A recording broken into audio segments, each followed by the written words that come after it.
Doo doo doo doo doo. Yo, I'm woofing. I need a haircut and a beard trim, but who cares? I'm a grown ass man. MG the Future, I'm live. Waiting for Young Guru. Let me know what my audio levels sound like. We got the cons in the building. Salute to you. I wish I could jump out of this and share my link to Discord, but I don't know how to do that. Hate to see it. There goes my African hair type fading. AD Commit, Fly Dye, I see you. Joy Billiams, Joshua Nixon, E-Dub. Can y'all hear me? I don't know what the delay is. Shout to you guys. And Antitrust, what up with y'all? AB Smooth, MH. How do I invite people? Young Guru just called me, but I don't know if I can invite him. I am not that educated. I can. He follows me on Instagram, so I can send him an invite. Let's talk about it. There he is. Boom. Mods in the building. Yeah, that's right. We ain't got no mods, Antitrust. Can you make people mods on Instagram? You can't. You can't. Peace, DJ Huggy Toonzilla. There goes Young Guru. I just saw it. Who is AM? The Abstract. I see you. Boop, boop, boop, boop. Boop, boop, boop, boop. Yo. My brother MG. What's good, Mike? That was a great Spicy Sundays, brother. That was a great one. I like that one. Oh, that was man, one of the better ones. I think the audience has been saying that too. That was a good Spicy Sundays, brother.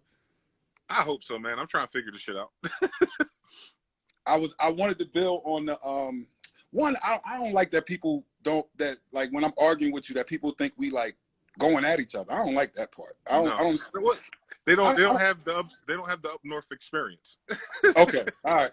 Yeah, because I don't know if it's age or something. I'm like, yo, you don't argue. Like, I have the best arguments with my closest friends. You know what I'm saying? Like, I'm not gonna argue with you if I don't if I don't value your opinion or like, you know what I'm saying? But I don't expect all of my friends to think I don't know, that part bugs me, right? That's just, I wanted to say that first. But it's all good. The thing about like, does hardware really matter in the song is the point that I was trying to get across, right?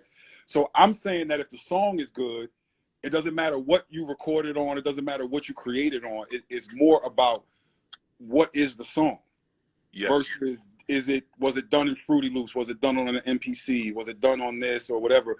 I don't want to be remiss and say that, yeah, like if you just had unlimited money, right? And you were like, oh, well, what's my dream setup? Yeah, everything would be, going through, everything would be amped. Everything would have, your choice of whatever flavor preamp you want, right? And all of that.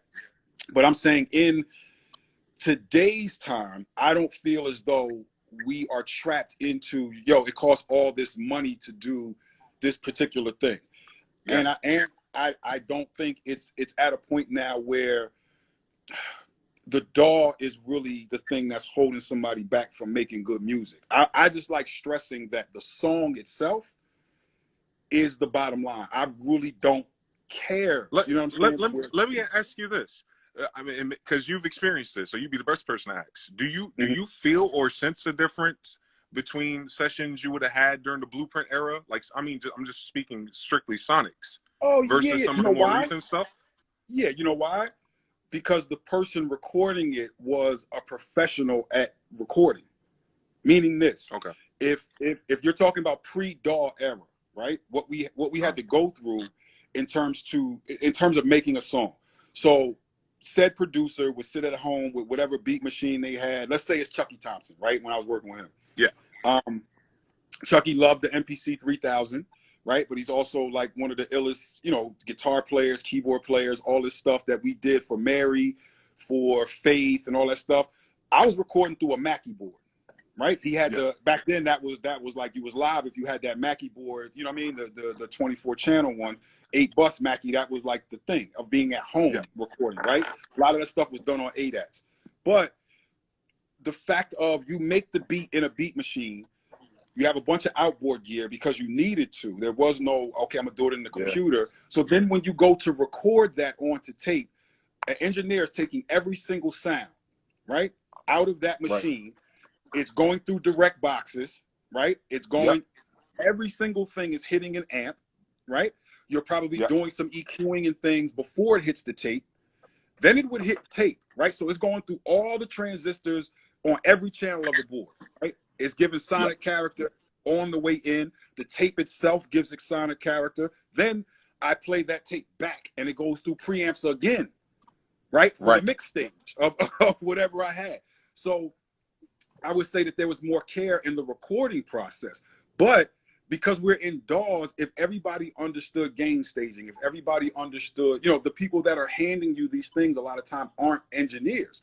They're producers who are like, okay, I'm just getting this beat placed or getting the song done. Let's not even say place a beat. Let's just say they're making a song for themselves and they send it to me. What they naturally do is go, whatever DAW they're in, they just go bounce all tracks. They send it, whether or not I got mono stuff that comes in stereo. I got stuff with reverb that's still on it. I got stuff, all these different things. So I think the difference now is that we're not going through necessarily this recording process of you have to go to the studio. This is done by a professional or at least someone who knows exactly what they're doing, right? But for me, if Just Blaze gave me a track right now, right, I know it's going to be what I need to get my mix done. And I know it's going to sound quality. He's going to give me the right levels of everything, and I don't have to go in and correct a bunch of things. But I'm saying, again, I'm saying that to say it's just different. It's not one is better or worse. You have personal taste. People have personal taste, right? They like this sonic characteristic of tape. But there's also like negative feedbacks of when we were on tape, right? There's the fact that we were using keyboards that like sometimes, like say I'm using a keyboard, an old school keyboard or whatever, and the session is 8 hours. If we work for 3-4 hours and then go have lunch and come back, the first thing I got to do is retune those old school keyboards because they drift. You understand what I'm saying? Yes, that was a headache. Yes. Things like having a real clav. If anybody that's ever worked with a real clav, I'm talking about an engineer. When the battery goes out, there's a little 9-volt battery in there, right? The wires are so thin that trying to pop that 9-volt battery, I would inevitably always pull out the thing and have to resolder it and be like, oh, fuck, hold on a second. You know what I mean? I just messed up. And you break it because it was frail. There's so many drawbacks from when we were doing it that way that to now I feel like vocal editing, what I can do in terms of like just picking a million different plugins to be able to put on stuff, I think it's a way better time in terms of the choices you have. And I think you have to go searching for, you can sonically get to where we were if you know what you're doing. That's the whole point. So again, I'm saying it's not about necessarily do I make the beat in an MPC. Now, is there, you're talking to someone who I use an MPC, you know what I'm saying? But I also am very comfortable using my push and Ableton because Ableton is my DAW of choice, right? Most of my mixes, I'd say 99.99% of my mixes are in Pro Tools because everybody sends it to me in Pro Tools. But for my production, I love Ableton because I love the speed, I love the capability, and I can do anything I want to do, right? Yeah. So I think sometimes there's this myth that coming out of hardware is going to make it sound better. So it's just like, yo, if you take that same kick and you run it through that same process, I'm talking about internally, inside the computer, you can get to that same result because the MPC is doing something to it, right? Especially those older MPCs, there was a sound to them, or especially like an SP1200. But there's a reason why it sounded that way. You get what I'm saying? That is bigger. That's bigger than a bit crusher, right? You can't just put a bit crusher on something and be like, oh, it's going to sound like this, right? No. We understand that it's everything. It's the filters. It was the fact that you could only sample at a certain rate, and so there was a huge anti-aliasing filter. You know what I mean? On the input, that was like, okay, if this is only 22.6, then I got to make sure that nothing above 13 gets into here, right? The Nyquist theorem, right? I'm just making these points to say that it's greater than just one thing. And there's these sums that I think people don't take into account when they say, oh, well, hardware beats out software. And I'm like, you realize the end user does not care. These are the things that I had to unlearn. Do you think that, hold on, because that's where my point of contention is in that concept, is that maybe the end user cannot explain it, but I would imagine that they could feel it, the difference. that you can feel a difference, but there's a lot of things that are different for different reasons. Like, what's the mix? Like, did the person, you know what I mean? What's the presentation of it? What's the way that the person intended it? I'm saying, but when I say that, I mean that all things equal. I said, okay. if I sat with Hit Boy and put him in front of an NPC and just showed him really quick workflow, him being who he is, I think that conversation goes in the trash. I think what he's about to do in an NPC would sound crazy. I think Hit Boy is incredible, and whether or not he's producing on an NPC or in Fruity Loops. Hold on. Yeah. No, that's not what I mean. I'm talking about the Sonics. The Sonics ain't gonna be the same. I know what you mean, and I'm saying to you that a lot of people, right? Like say you take Fruity Loops. I'm not a Fruity Loops user. Ninth started on Fruity Loops, right? Yeah. I downloaded it just to be able to be like, okay, let me figure out the basics of how to work it in case somebody sends me something. But I don't claim to be a Fruity Loops expert. The first thing I noticed when I opened it, I was like, oh, there's a limiter on the master, like automatically. Yeah, by default. It comes with that on there. So the first thing I do is turn it off. And then I hear with a lot of producers who don't turn it off. So they're producing with a limiter on it from the get-go. You know what I'm saying? From the get-go. So it's just like, for me, sonically, if you have the proper things, if you do the proper leveling, I think, me personally, I think that it doesn't make a difference as long as you know what you're doing. And I don't want to put out that thing of like, it's hard for people who deal with equipment. I'm talking to engineers and producers, not the average fan. It's hard, and it's the thing I had to learn and teach myself, that when I say the end user, I'm saying that they either enjoy the song or they don't. Right. It is literally that simple to them. They don't have these conversations that we have. They either like it or they don't. So sometimes the things that we're so concerned about, like which hi-hat is this? Did he steal it from this pack? And I'm not talking about hip, I'm just talking in general, right? The things we talk about. The end user don't care. They don't, they and that's the whole point I was trying to get across, was like, yo, sometimes when we're really hard on this software, hardware debate, it's like we're arguing things that don't really matter. It's all our personal taste. Now, is there a thing for human beings of like a tactile surface and people enjoy? Now you're getting into pleasure. Like, what's the way you like to work, right? That's for your pleasure. And I'm saying that you should pick a way that you like to work and then just work. And what matters is the song, or if we're talking about a beat, the beat that comes out of that. Right. That's all that matters. Now, do I got incredible preamps sitting over here in my desk? Yes, of course. You know what I'm saying? Like, I want to capture sound the best way. And again, I'm being very specific about like us, like beat makers and that world, right? If you're in a band and you're recording guitars and live drums and bass and all this other stuff all the time, then you're going to be way more concerned with things like, okay, what inputs am I using? Like, meaning what microphone chain, what preamp, what compressor am I using, things of that nature. But I could also argue that if you get busy with having, you know, maybe two UAD, you know, not the 16 joint, because the 16 don't have the unison on it, but the eight, you know, 8s and the 8Ps or whatever they are, you got 16 basically preamps of all the preamps, any preamp that you use that UAD makes. So for me, that's super flexible. I've done the test back and forth of being like, yo, does this sound like this and does this sound like this, which almost is pointless too, because no two 1176s sound exactly the same. No two anything sound in the physical world, right? That's the reason why you have the Plugin Alliance modeling, where they have the like channel 1 and 2, channel 3 and 4, what they call TMT, right? Because obviously if I'm at baseline and I got our SSL, the capacitor on channel 1 is different from the capacitor on channel 2, is different from the capacitor. It's a battery. So it's going to drain at different. It's a lot of different nuance on those. Yeah, I'm with you. Yeah. So it's going to be little nuances that are different. So again, but why are we shying that today in 2020? I guess because like I know there's a downside to strictly hardware, but I'm talking about marrying them together. Like bro, like a preamp changed my life. Like if you would have told me like my drums deserved a preamp 5-10 years ago, I would have bought that before I bought my motif. Like I say that my generation, Yeah. Go ahead. I'm sorry. Like I it's said that just in all my. I said the preamp is the most. When you're going into a DAW, what you have to remember is that we had things that we were recording on that gave us color just by the nature of what it was. A DAW to me is colorless, so I have to put the color into it. I'm doing more work to replicate the color of what I right. liked.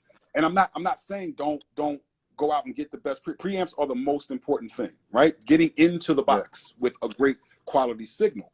But what I'm also saying is that you could take that same MPC and run it through the universal audio preamps, and I guarantee you it's going to give you a good sound. Matter of fact, you can start flipping and being like, let me see what the API sound like. Let me see what the Neve sound like. Let me see what the, like, and you can start choosing, because that was always my dream, to be like, yo, I would love like 8 channels of SSL to do this drums.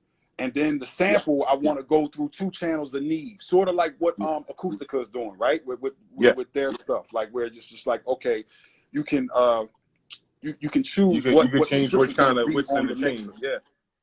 Right. That was always my dream, because it was like the SSL is great for punchy things. Neve's a little warmer and great for vocals and things. That was always my. So now I can flip through a million different things. Or when I'm talking about in the recording process, right? If I have one of the things, again, why I love plugging the lines is that ABCD thing, right? So it's like I EQ'd it a little bit, and that's A. I go to B, and now I can see if I did I make it too woofy or before I'm just guessing and then I stop. Now I can A, B, C, and D it and say, oh, no, I like C the best. And then that's what we're going to record. So I think the flexibility of the software sometimes greatly outweighs the little plus that you get with the hardware. You know what it is for me? I think your advantage is that you're an engineer and you started with hardware. Me coming as a beat maker, starting with software, I started with software when I was listening to everyone else use hardware. So I always kind of felt like there was a deficit sonically in, what I was doing on the computer. Mind you, I wouldn't even know, like what you're saying about the Nyquist frequency. I didn't know what that was. I wouldn't know where to stop my low pass filter. None of that. Not in the box. No. I'm not saying, and you don't need to as a producer. I'm giving you reasons why. Certain things are theory and the reason why, but again, you don't always have to know why. You know what I mean? That's what I'm saying is. Oh no. What I'm speaking to though isn't. I know I wouldn't know why. But what I'm saying is, what I'm speaking to is, once you start experiencing it as a beat maker or producer, bro, it changed. I think it changes your odds like tremendously, man. Like I can't even explain it. Like I could do a 5-minute hip hop beat in FL, and I could do a 5-minute hip hop beat in MPC, bro, and that MPC is always going to hit different. And when I'm saying, I guess what my messaging really is like, I want everyone to experience that, or at least experience both of them. And I'm almost certain that you're going to lean towards the hardware side. And with leaning towards the hardware side, we have the convenience and the familiarity with our computers, where my ideal is that when we marry these sonically as beat makers, we're going to make better beats. But more importantly, because of what hardware does, it's going to inspire you to do different beats.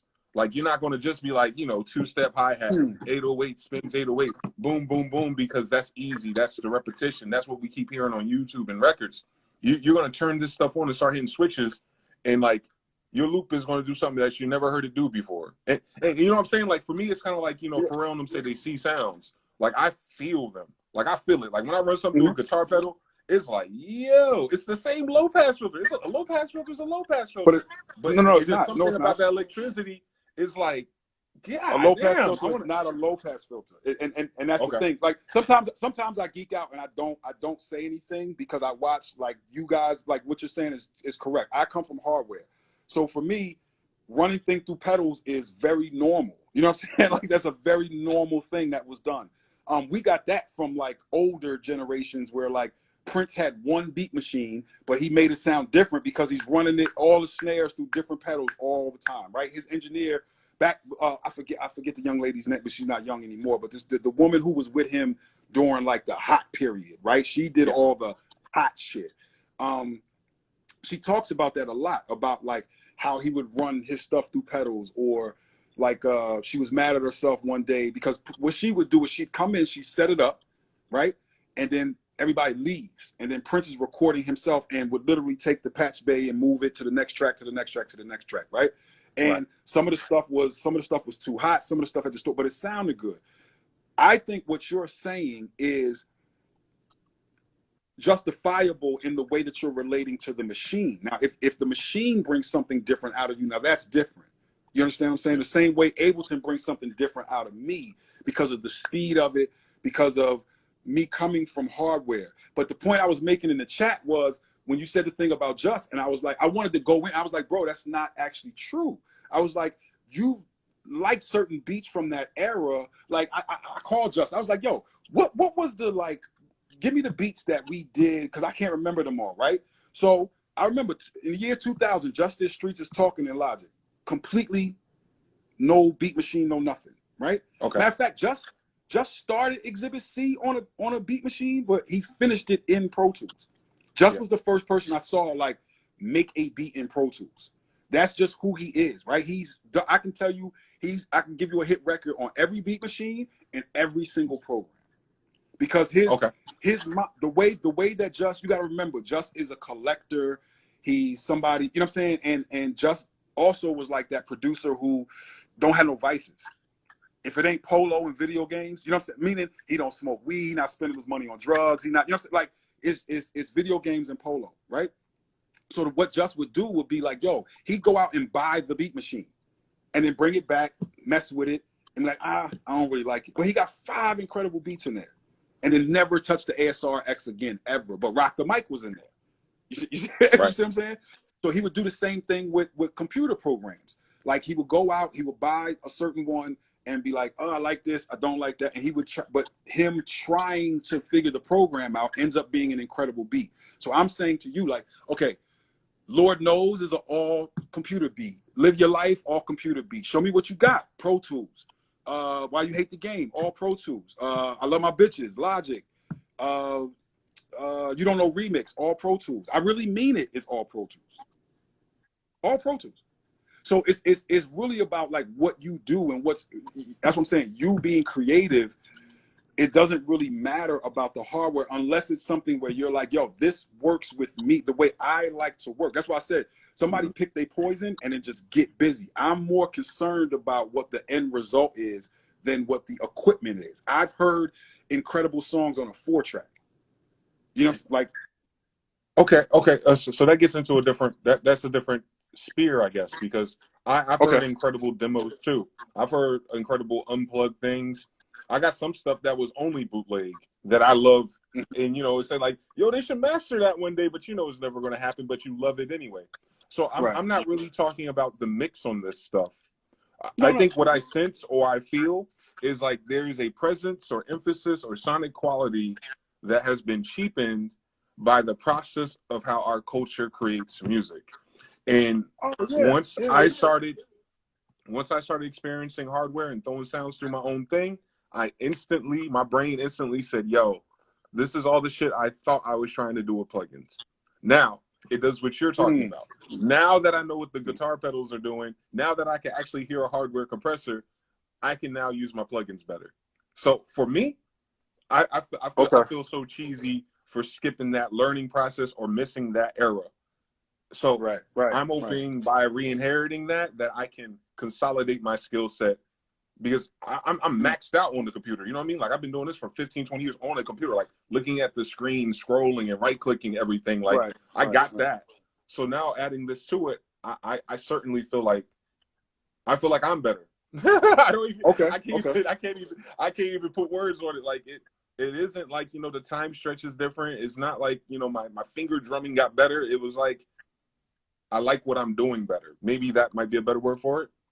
And I like to imagine that if it's more pleasurable, then yes, I would say that. I'm just going with this original statement that I was saying, where I'm like, yo, when I say the let me not say it in the way that the equipment doesn't matter.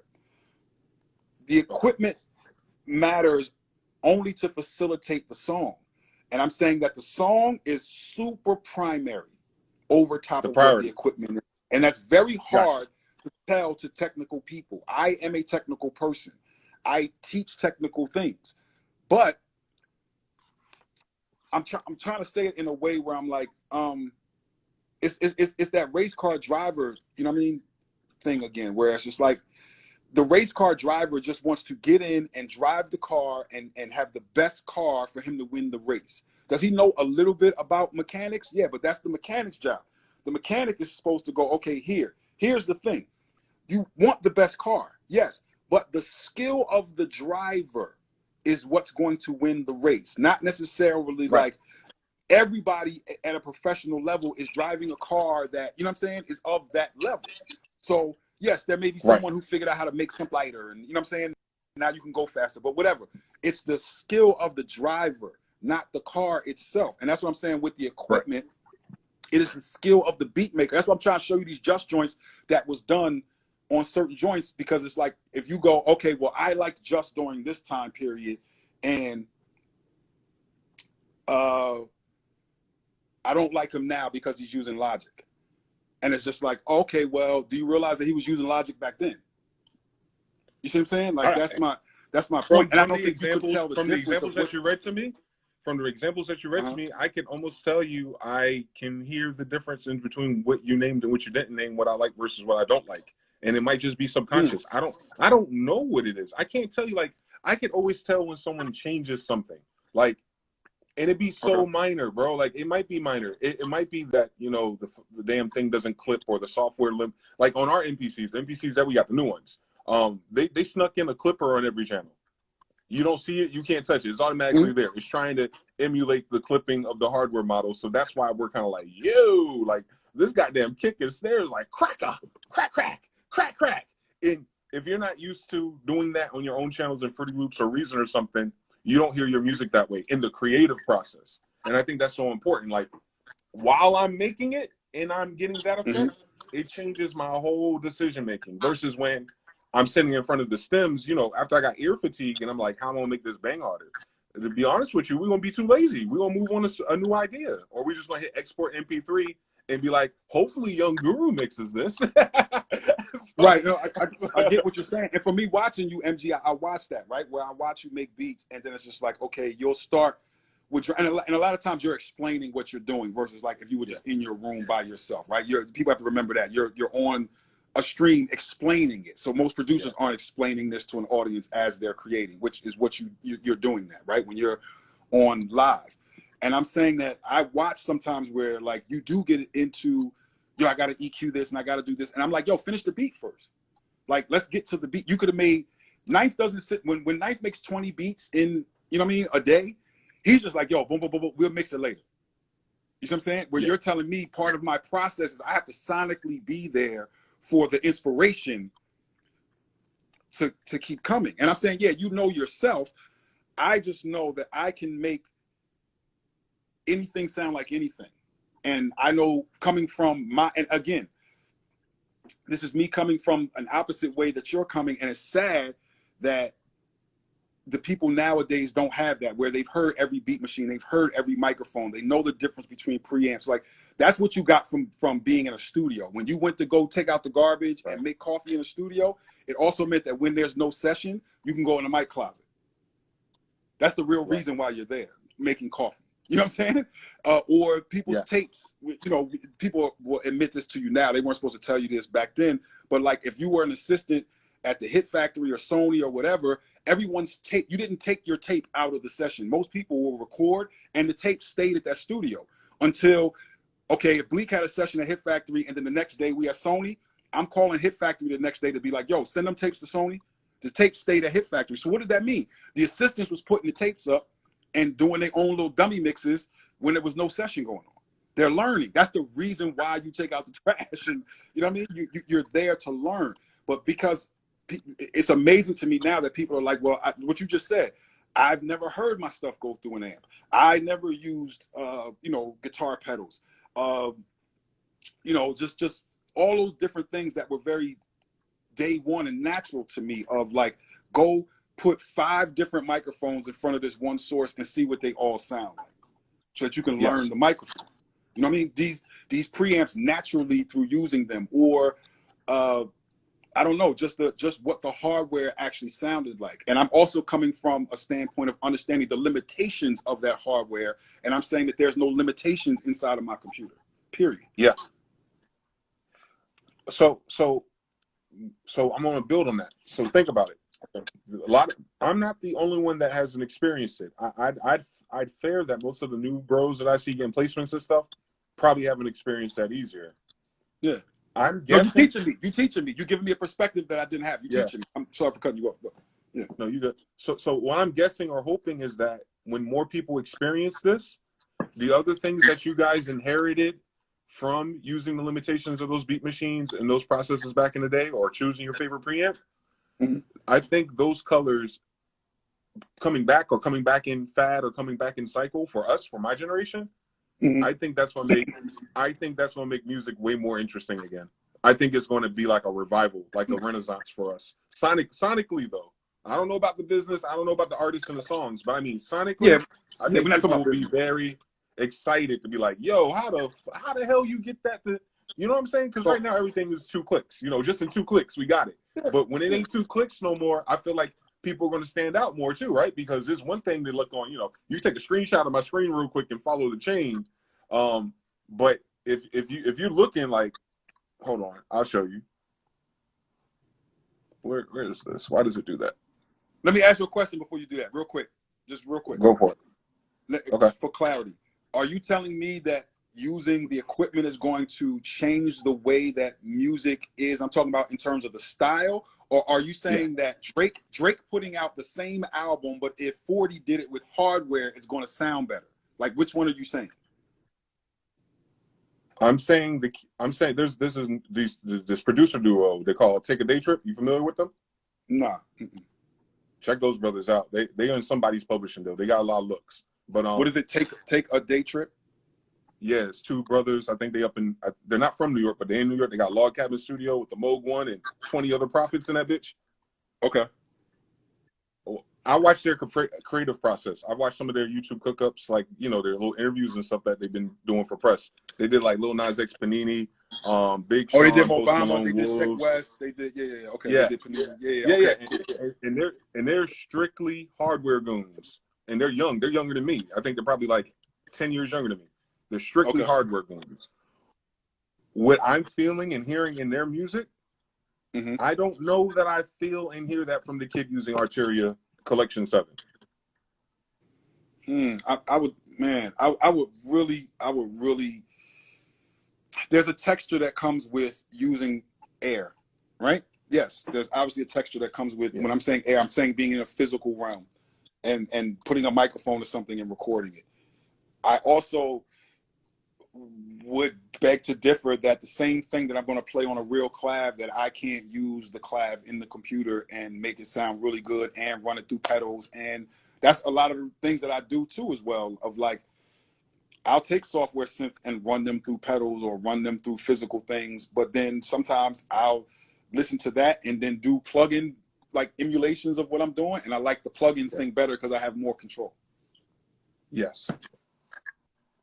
So I'm with you. But I have all the plugins. I had all the plugins. I feel them. I know them, and I love them, and I find my presets and my wave and my my lo-fi. But I'm telling you, well, come on. I'm talking about my presets. I'm talking about my presets, not presets. Like my presets. How do you have a let me ask you this another question. Like, if you create presets, right? And you're using a different sound, then how does that preset help for a different sound? You understand what I'm saying? It depends on, like, for instance, like if I'm doing an underwater sound, I can put any sample through my underwater chain and start there and start with how I'm perceiving this loop or guitar or piano filtered, reverb, and delayed this way. So my preset might be, you know, whatever space that I like for a record, and I put on a new record and I start there and I hear it, and the brain as a beat maker or producer goes, oh, I hear this in its appropriate context. Now I know what kind of sounds I need to add next. If I don't hear it in that context, I won't add the same. Do you find it when you say preset, I'm being specific, right? Because if I have, let's say, I'll save a channel strip, right? I love that feature of Pro Tools where I'm gonna kind of repeat the same thing a couple times, but there's no presets in it in terms of like my drum and kick combination for so many years was like distressor API or API distressor, whichever I felt. You know what I mean? The compressor sometimes came first or sometimes the compressor was after. I can duplicate that in the computer to me and feel as though I'm getting the same thing. So it's just a chain that will, when I go to Pro Tools and I pull up that track, what I'm calling a preset, it's just that. It has no EQ on. It's not fixed yet because I do every single sound. I know engineers I know plenty of really good engineers that have outboard gear that are what you would think is a preset, and they do not change their outboard gear. In fact, they will take a session and go, okay, move this to channel 5 because my guitar thing is on channel 5. Move this to channel, you know what I mean? That they'll rearrange a whole session so that it's going through and they don't change anything. I can't mix that way because to me, I feel like I'm doing the same song over and it's never going to leave room for creativity. And like, if that's your one water effect, how come you don't make another water effect? Like, do you feel as though you get trapped into, okay, I did that on that last beat. Now I'm doing it on this one and it's going to sound exactly the same. So it might be different, right? Like, the batting average is different, right? So for a mix engineer, you're getting paid to mix a record. And you're just mixing records. For a beat maker, we're making 100 or 1,000 beats just for one person to hear one of them. So I don't think about it so you don't think about it that way. The presets just optimize how fast you move. It's not even like once you get past a certain amount of beats that you've made already, like after you get past the learning phase, like once you're out of the learning stage, it's kind of like I want to make stuff that slaps, or I'm in an emotional state or inspiration state and I want to hurry up and create that. And if I'm still in that state, I'm going to save it and go to another one. I'm not thinking about taking every last single painting and going, what can I do better? Like, it's two different minds for me. Now, if you would said, hey, MG, out of 10 beats you made last week, go ahead and mix 5 of them for me. Then I could start clean slate with a different brain altogether. There's no pressure. No, but I'm saying, MG, I'm asking a specific question of I'm using this water effect because you said that, right? It could be anything. It could be when people say, I'm trying to get to this point where people say to me, Goo, I wish I had your vocal presets for this. And I'm like, why? Like, unless you have that exact vocal or that exact instrument recorded on that exact day with the same microphone, even the same artist sounds different from day to day, right? So it's like, what good would my EQ do if you're not trying to fit that vocal into this exact same beat? You see what I'm saying? Like, to me, that doesn't make sense. Or I feel as though it becomes repetitive. This is for me. It will become repetitious for me if I had a water effect and I just go, okay, well, I'm just putting that on there and that's my water effect. No, I want to sit down. It's not going to take me 20 minutes to do it. It's like, I know the plugins, but I may be doing something different because the music itself is different so that it's not cookie cutter and coming out sounding the same. I know a bunch of people that make 100 beats, but how many of them are really good and unique? That's the point. And then they could be good and unique and just not right for that person at the given time. So it's like, nobody cares that you made 100 beats. They care about, you only need one really good beat. The one that connects with that artist. You get what I'm saying? So that's just my thing. That's just my thing with the presets. Yeah. So presets so presets will be for like my pad. Every beat ain't gonna have a pad on it. And more importantly, I don't want to create a new water effect every time I use a pad because a pad is just one out of 18 other sounds I'm about to do. You know what I mean? Because like I play a lot of different sounds. Like some of my samples, for instance, like I'll make a loop before I make a beat, right? My loop might have 8 instruments. My low pass filter chain is going to be the same. I might like if I play, like I know like my cutoff point is going to be depending on the range of keys I'm in. So like C5 down to C2. I know that the low pass filter can go lower if I'm playing more resonant, bassy chord. But if I'm playing higher, I could put it at 3K, 1K. I just know that. I'll use a underwater preset for that because it's like, but that ain't the start of the show anyway. That's just there for me to put it in the mood. And then from there, I'm inspired to add other stuff. Like we use samples and use halftime and stuff. You know what's the most exciting thing about that? I could take the same samples y'all used 20 years ago, put it in halftime, and hear something totally different now. And then of course. from that trigger, but from that trigger, build around it totally different how we do it today. So of course. So at halftime is the answer to your question. I'm not tweaking halftime every time. I got 3 halftime settings. I don't need to tweak it. I know where to put, like, if I feel like this loop is trash, I know exactly what to do to halftime to bring it back. So you know what I mean? I guess I could save that. That could be a preset for me. I would say that a lot of the reason that a lot of things come out the way that they did, and I don't want to just harp on like old things, but one of the things was experimentation. So it's like if I consistently do the same thing over and over and over again, then my music is going to sound the same over and over and over again. So I myself, I don't like now again, I'm being very specific, MG, to say that this is my mentality and there's no rules in music, right? It's just my mentality, the way I like to work. I know engineers or beat makers, whoever, right? They start out with their templates. They start out with, yo, this makes me faster. I like the way that this works. I personally don't work that way. I listen to the music and I go, what does this need? Sometimes it don't need nothing. Sometimes it don't need nothing. But then certain people will be like, okay, well, this is my mixing template or this is my production template. And I'm like, well, I'm making a different song all the time. So I don't have a template. And I don't get into, I get into the song. What song am I making? I don't work. You give me no equipment. People have made hit songs beatboxing. You give me, you know, I'm being facetious to make a point about how, you know I'm saying? I'm with you. How good the song. Yeah. Of course, we want to play key. You know what I'm saying? No, everybody can't be Slick Rick and Dougie Fresh, right? Everybody can't be Take 6. But I'm making a point to say I could beat on a table and make a dope song. Like, regardless if you give me an SP, an MPC, you give me a program, whatever, I'm more concerned about the song than I am about equipment. And that's a very hard thing because people get into this thing of, I need to have the equipment. I need to get the latest thing. No, you need to learn how to make great songs. And you need to find your own voice. So, Drew, tell me this. I'm not saying you personally. Hold on. I'm talking about people. But let's talk about a beginner then. Once they need to have those new things, there's nothing else to have at that point. So by default, they would be learning the new thing. I don't understand what you're saying. Say that again. So like when let's say a new SP came out, a new SP 505 or whatever, right? And a young brother who wants to do lo-fi is like, yo, in order for me to make the inspired lo-fi I need that brand new SP 505. I watched the NAMM videos.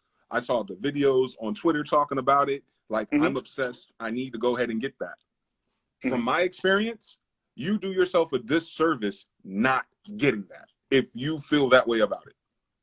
Oh, yeah. If a new kid is into something, right? Like the machine itself is inspiring you, then by all means, go get it. What I'm saying is that now, once you have this machine, what are you doing with it?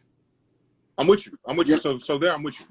Yes. So I was stressed, like, okay, this one song that you made, I don't know if necessarily you running it through hardware is going to be what's going to like sell the beat or not. You know what I'm saying? It's really about the feel, because that was my point when we was in the chat, and I was like, yo, do y'all think Benny sat there and was like, yo, Hit Boy, what did you use to produce this with? Hit Boy's just playing songs. And then Benny's like, yeah, I like that beat. Let me write to that. I like this. Let me write to that. This fits me. Let me write to that. Like, he's not going, did you do this in hardware or Fruity Loops? He doesn't care. He's an artist. Like, he just wants the best. You think his energy would be different? Like, if you sat in the studio session, you saw this when it turned. So you don't think rappers have a different experience between early on when kids were hitting spacebar on a laptop versus someone setting up their turntables in their MPC? A lot of times, no. Huh.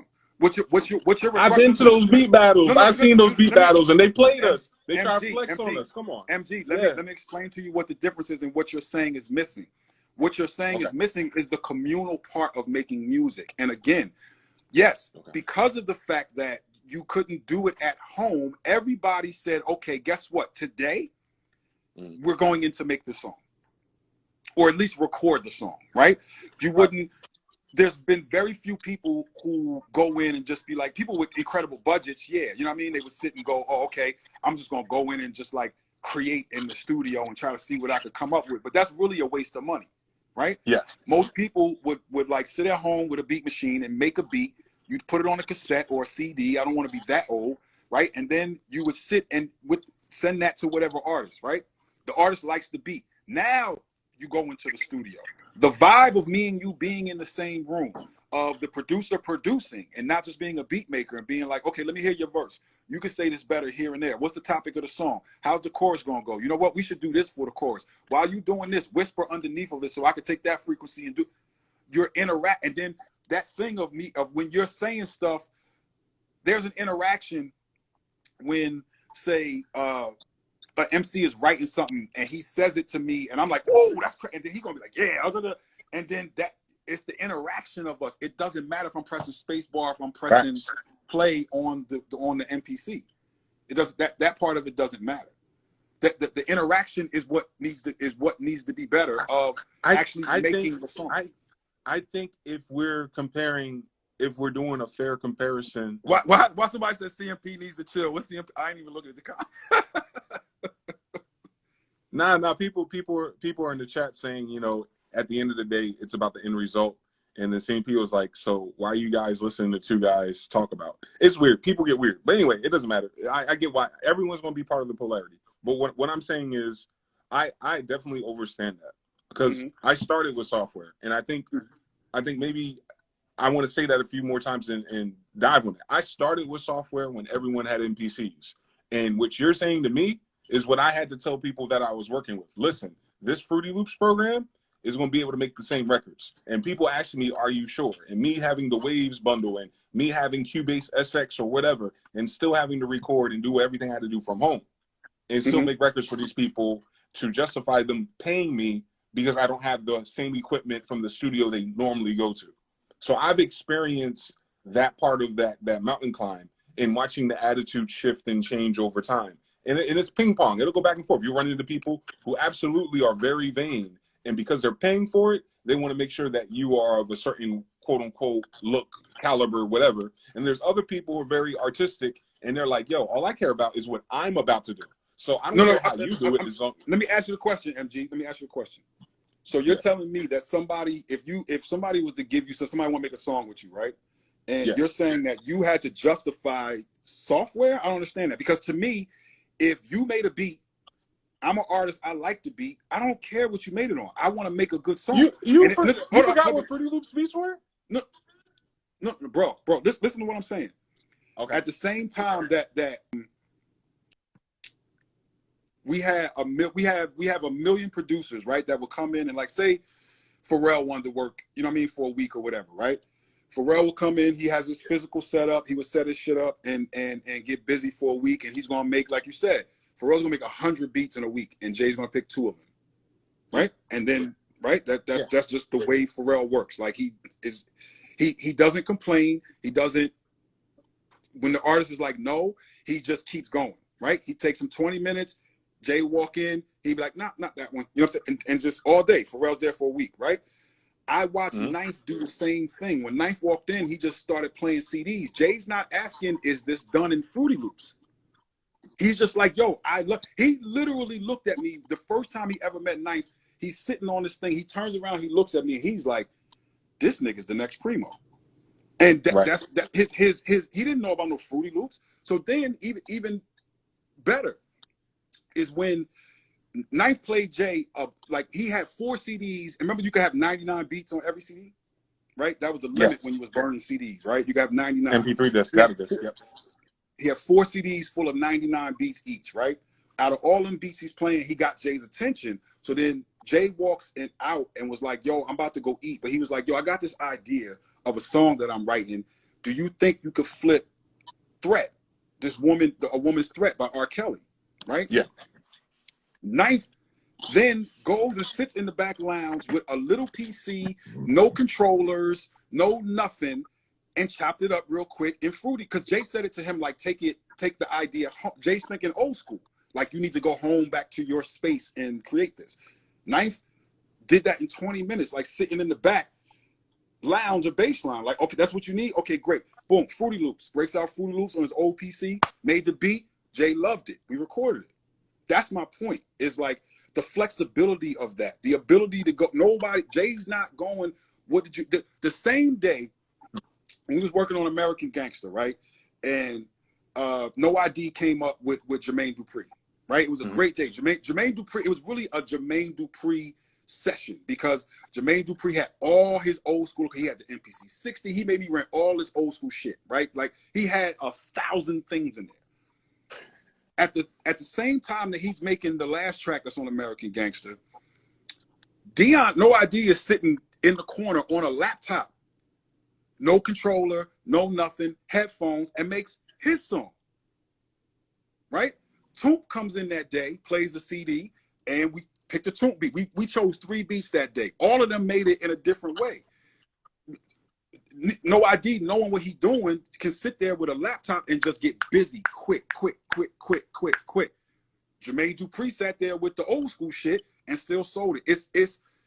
I'm not saying one is better than the other. What I'm saying is that you can't say like the song is going to be better because of the equipment. The equipment doesn't make the song better. The song being good is the song being good. Now, we have no disagreement there. We have no disagreement, sir. And that's my whole point, because I see at the same time that we talk about the younger people that I run into this bullshit of like, well, I don't have the expensive equipment that you. That's bullshit. Yes, that's bullshit. Yeah. Like make a good song. Those are two different things, and it bewilders me because when I'm speaking from that, I'm not speaking that as a younger person who just started making beats. I'm not saying you. I know you're not saying to me. I'm saying like anyone who's watching, anyone who's like, you know, UNCMP's like influence on younger producers, and not even younger producers, just producers in general. A lot of people watch y'all, and a lot of people come to y'all for like, yo, what's the latest greatest, and what's the this, and what's the that, and what's the. So y'all have a responsibility, because sometimes certain shit y'all say is not. Let me cook. I got you. I want the kids to use hardware. For sure. I want the kids. If the kids are inspired and they have the summer job and they have whatever, I want them to experience their drums going through a preamp before they're 40 years old. Okay. Because I have a feeling like, because we make all these excuses, right? Like, because if they're not going to do that, if they're not going to save their money, put their money where their mouth is, they're going to download hacks and pirate. They're going to pirate and waste half their youth trying to chase Omnisphere presets. Yeah, no. We talking about something totally different than that. We talking about something totally different. What I'm saying, but I know the zeitgeist of online beat makers. Like, I know how they roll. Like, they get caught up in the vanity of it, and they're the ones that come to you saying, well, if things were perfect and if my studio was better, but they haven't created nothing yet, and I feel like people are lumping me in that box when I can open up my computer to 10,000 different files that I've created. I'm way beyond, I don't even need it. You know what I mean? Like, I didn't get this because I need it. I got it specifically because it's, in my opinion, that it sounds better. And when it sounds better, you're inspired. And when you're inspired, I think it sounds different to you. And there's a difference between sounding different and sounding better. And again, I'm not arguing with your personal opinion about what inspires you to do whatever it is that you do. You understand what I'm saying? But I'm also saying to you that, yes, I've said that for a long time when I teach, right? The preamp going in is one of the greatest things. But it's also like saying, like, oh, I need a board in order to mix this record. But we're using Fruity Loops. We don't have a board and preamp in Fruity Loops. Okay, then export it and put it in something else. You got to get to the point where you can make a complete song. What I'm saying is, my same Fruity Loops beat, regardless of what the skill of who I am, when I run those stems through my preamp in Zulu, it's over. It's a totally different animal. What I'm saying is, I've done it hundreds of times now. Every time it's better. And I'm saying you're concentrating too much. You're concentrating too much on that versus what song am I making?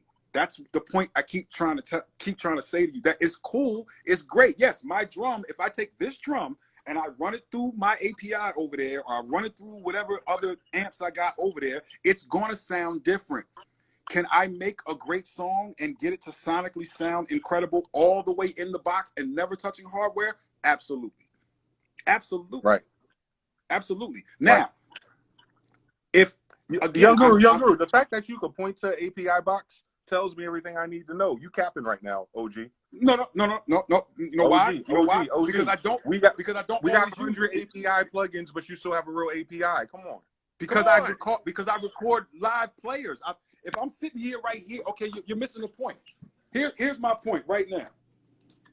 If I'm using this, right, same old SM57 that anybody could go buy for nothing, right? This microphone is tried and true, very cheap, right? If I go over here, the reason that I have these things is because my guitar player may come over and I may want this flavor of the sound. But sometimes I put it in there and I don't. Sometimes I put it in there and I don't like it. I'll put it in the UAD and be like, yo, I like that better because this does a certain thing to it. Or this does a certain thing to it. Or they're all different flavors, but are they? You can take this whole box away from me and I'm still going to do what I need to do because of this. But Goo, I know you can do it. I know the Nas song. I think I can. I know I can. What I'm saying is you still got it because even with all that being said, you know it's better than the plugin. No. It's not better. It's just different. That's the point I'm trying to get across to you. It's not better. It's just a different flavor. So that's like saying, yo, I got an EQ plugin already. I don't need any other EQ plugins.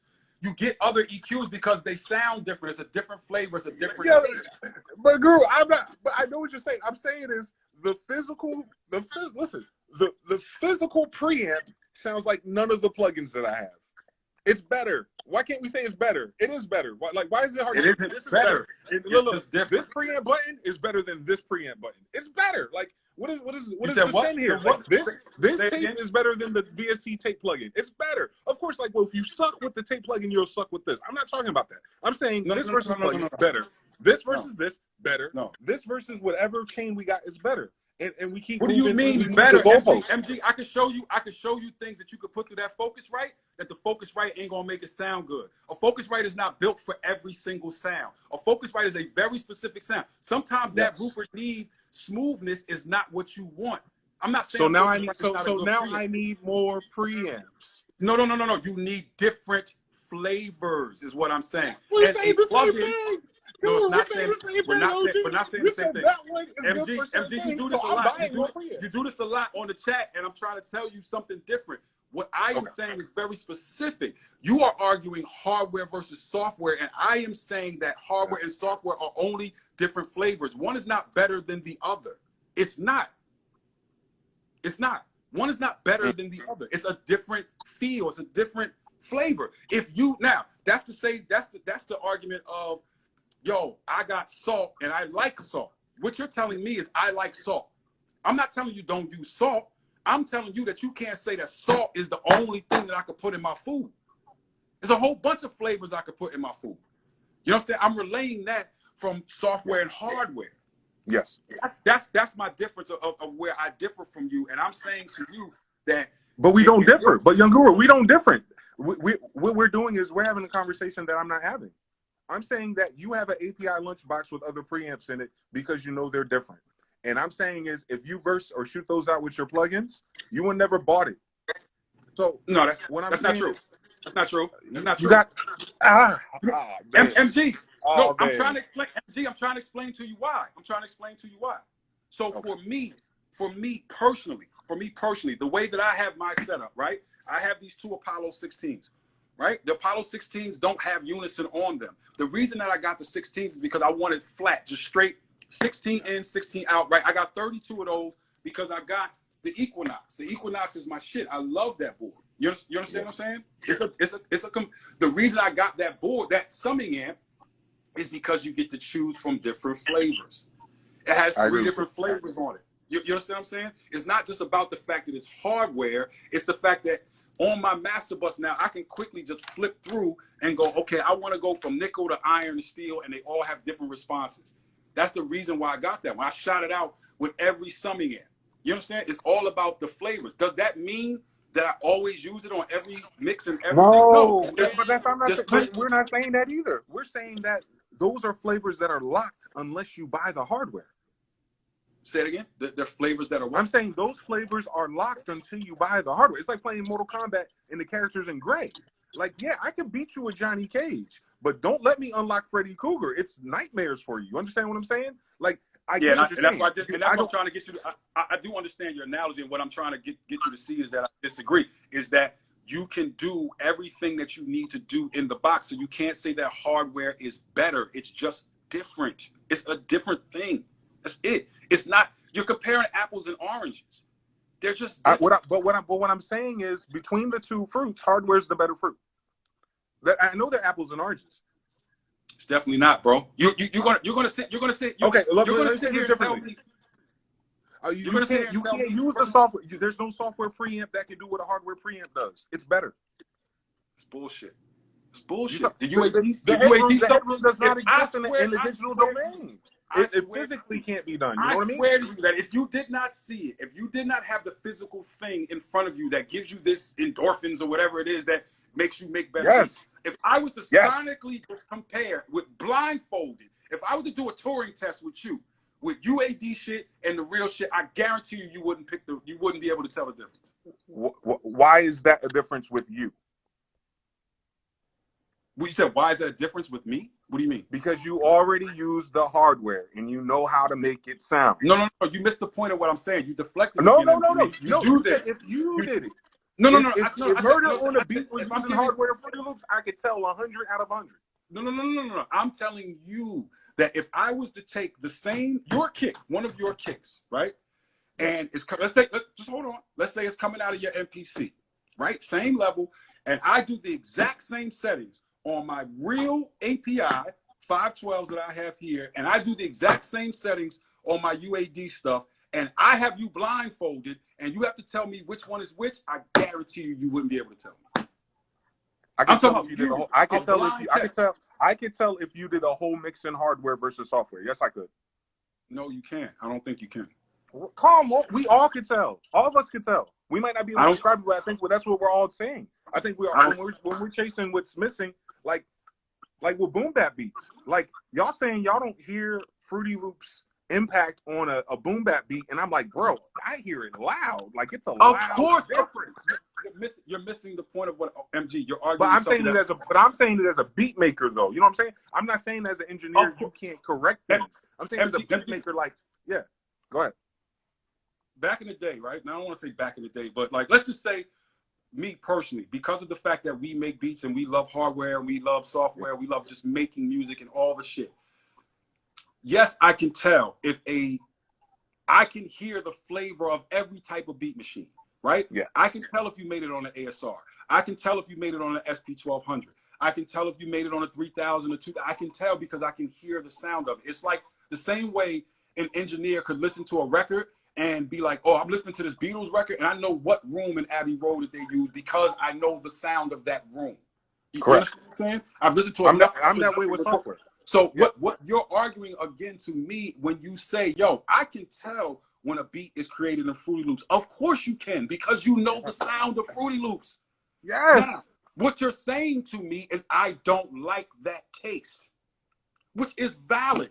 That's completely valid for you to say, I don't like that taste. I want to use this to make this taste. And I'm going, that's great. But don't say that your taste is better. It's just different. It's just hold on real quick. So I'm with you. We agree. We don't have a disagreement. Okay.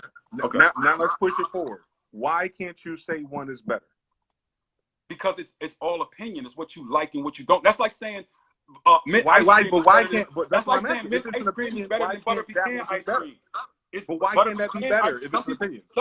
Some people like butter pecan ice cream. You may like mint. It's just different. You can't say, yo, this is better. It's your opinion. But it's a word, though. But the word is an opinion. The better is actually an opinion-based word. So I don't understand why we can't say it's better.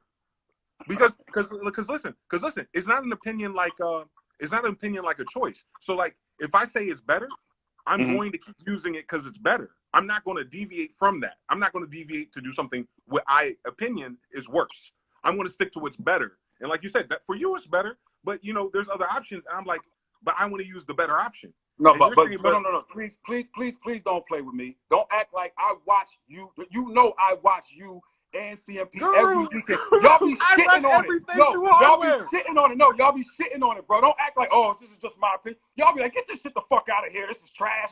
That's how y'all Because talk. it be trash sometimes. That's how y'all talk. It be trash sometimes, Guru. Of course, if you don't like the beat, then you're going to go, yo, this is trash.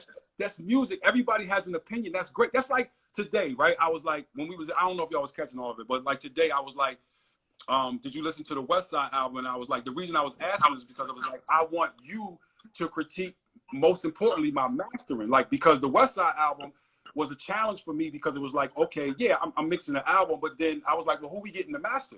And they was like, you. And I was like, oh shit, I mean, Real quick, Guru. You put the mastering chain into through hardware? No. You didn't use that Shadow Hills, that real Shadow Hills? M Des. I mean, what's the Go ahead now. Go ahead and tell the truth now. No, I didn't put it through no hardware. It's what's the name of the thing? I'll pull up the session. It's called Desk, something like that. It's one of the Plugin Alliance mastering things. It's the one the Brainworks joint. Master Desk or something like that, right? I use that. Yeah, I literally use that. I wasn't saying it from that standpoint. I'm saying it from the standpoint for me.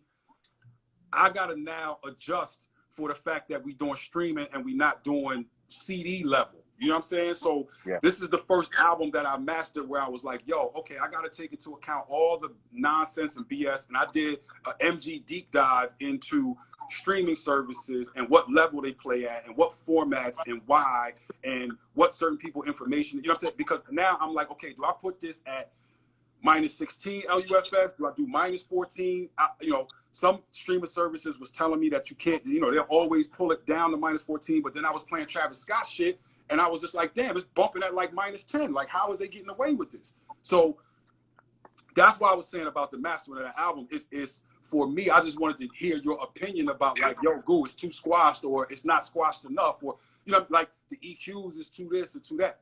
But I was saying that original point to say the fact that like it's not about if I've given stuff to some of the classic mastering engineers, and I won't say people's names because I'm like, you know what I mean? I've given them some stuff and it comes back and I'm like, I don't really like this. And I'll give it to somebody who does it in the computer and I'm like, yo, this sounds really good. The dude that does all the what's his name? He did J. Cole's last album, right? He's mastering now completely in headphones. Granted, he has on those like super, you know, I mean, what are the headphones called? They're like super crazy $1,000. They're way better than these DTs, right? Way better than these. But again, he's mastering in headphones. He completely left hardware, completely left a room, and he's mastering in headphones. So I'm like, the software is there, bro. It's there. I'm stressing that it is so much more about the song and what you are doing than it is about, did I run the kick through a preamp? But we're never talking about that. Listen, when we turn on the spaceship, we're doing everything that we need to do. We're not stuck. Like, I'm not listening to bros, you know, beat or something and be like, yo, you know what? This song that I feel like is good would be better. I have never even felt that way. Matter of fact, I give feedback like that. I said, you know what? There's certain things I would do sonically, but I like it the way it is. I wouldn't change anything because I know that person cannot change those things. And I say almost at the end of every video, at the end of the day, it probably ain't even going to matter because someone else is going to mix it. What I'm saying is that MPC SP404 and these guitar pedals kill everything in the box for beatmakers. Bro, you're bugging. I think y'all are bugging. I think y'all are just in love with hardware, and you're bugging. There's nothing like it. Listen, there's not a plugin that does this. No, not that, because nobody has modeled that. But let me model that generation. I got the same generation loss. I got all of that shit. So I love it. But you have it. But what is our disagreement if you have it? Just from me, just like me having a plugin, I have all the plugins. That doesn't mean that I'm going to sit here and go, yo, this plugin is better than hardware. It's just. But you have it. I have everything, MG. I have everything. But Young Guru, but me and you are talking about people who, me and you are talking as people who have it. We don't have it for no reason. No. And then I may not use it. I may like something else. That's to say, what my analogy is this. My analogy is going, yo, there's some kid that's a great chef. He can cook his ass off, right? If I put him in my little kitchen, he's going to do a great job. would he like to cook in this professional thing with all these pots and all? Yeah, because you're a professional at it. So you're going to have all the different knives. You're going to have all the different latest shit. You're going to be up on the non-stick pans when they come out. You know, that's us, right? Y'all the people that describe the new pans and all that shit. He's going to do that, yes. But can he cook his ass off with the most basic shit that I got in my kitchen? It's him and his cooking. Let's keep it simple though. We don't have to do metaphors. Let's be literal. Can a plugin do this? No, but that can't do what plugins can do either. Hold on, young. Come on, OG.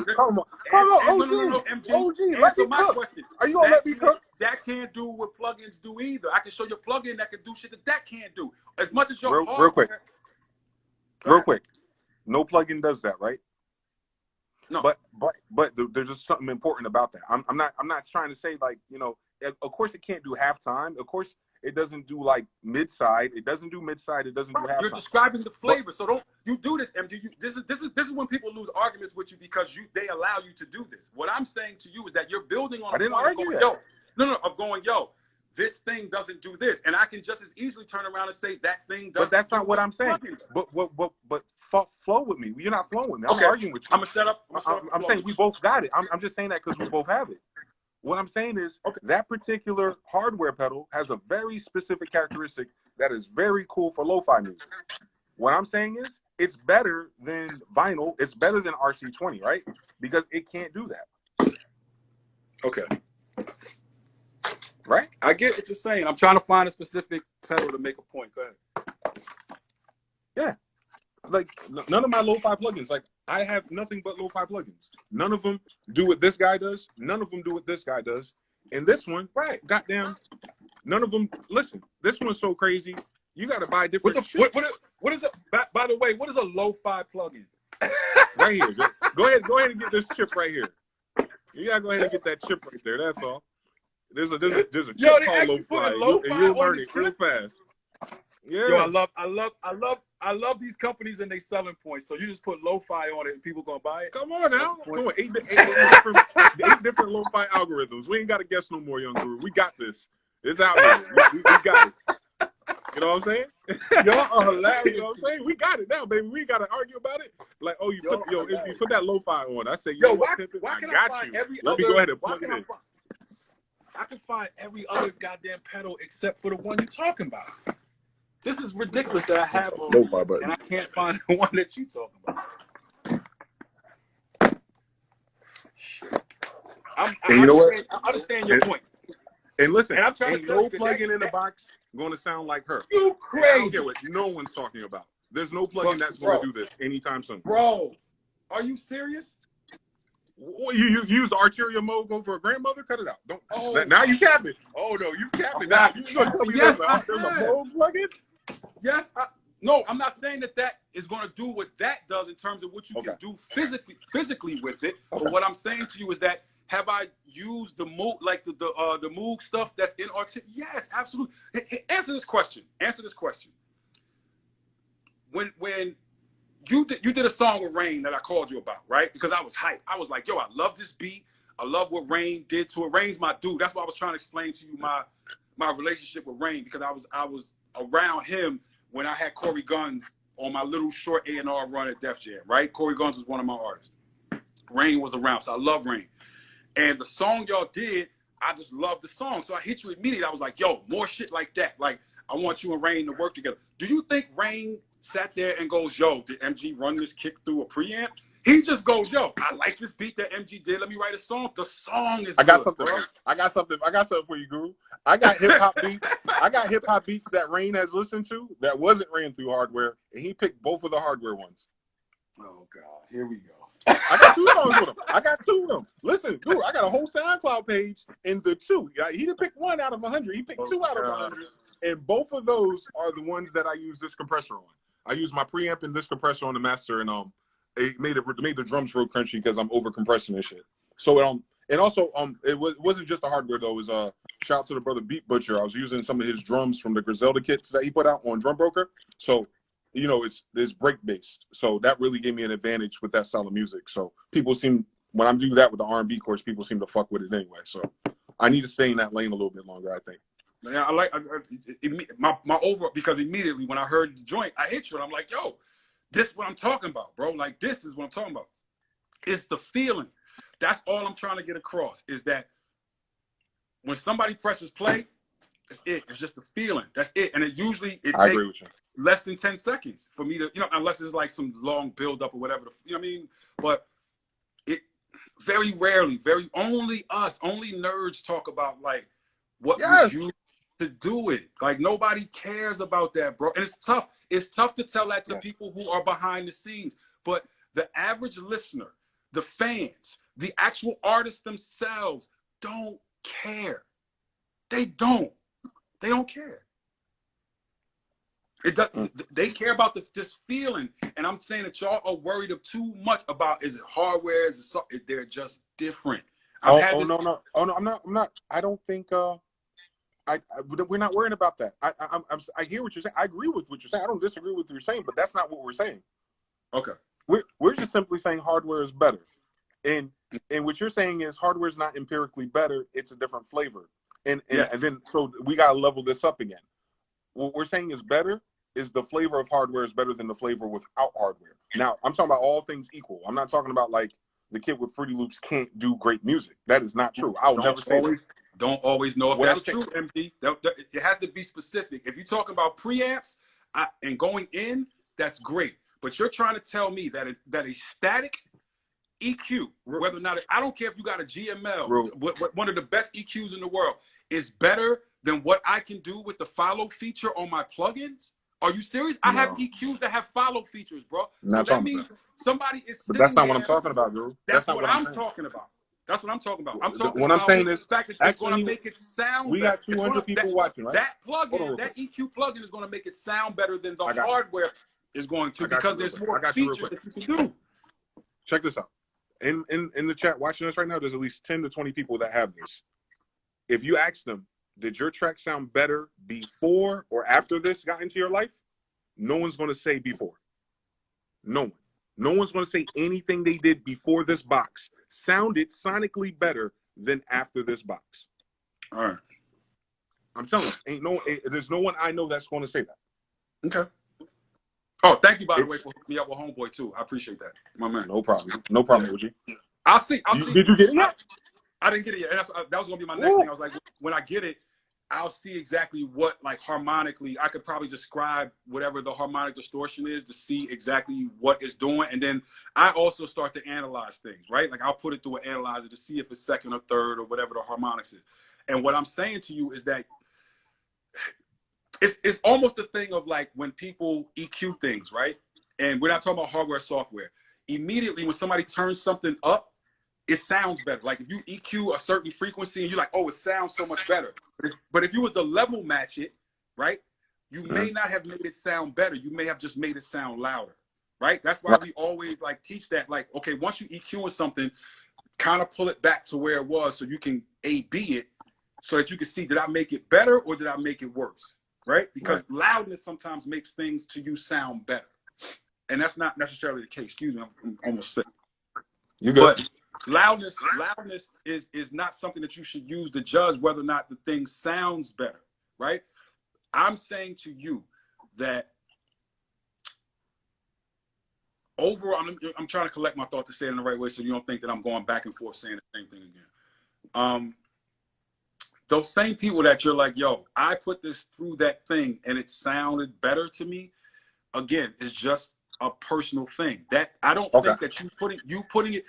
My point is, you putting it through the Zulu is not necessarily going to convince the artist on whether or not they want to use that track. Yeah, correct. I agree.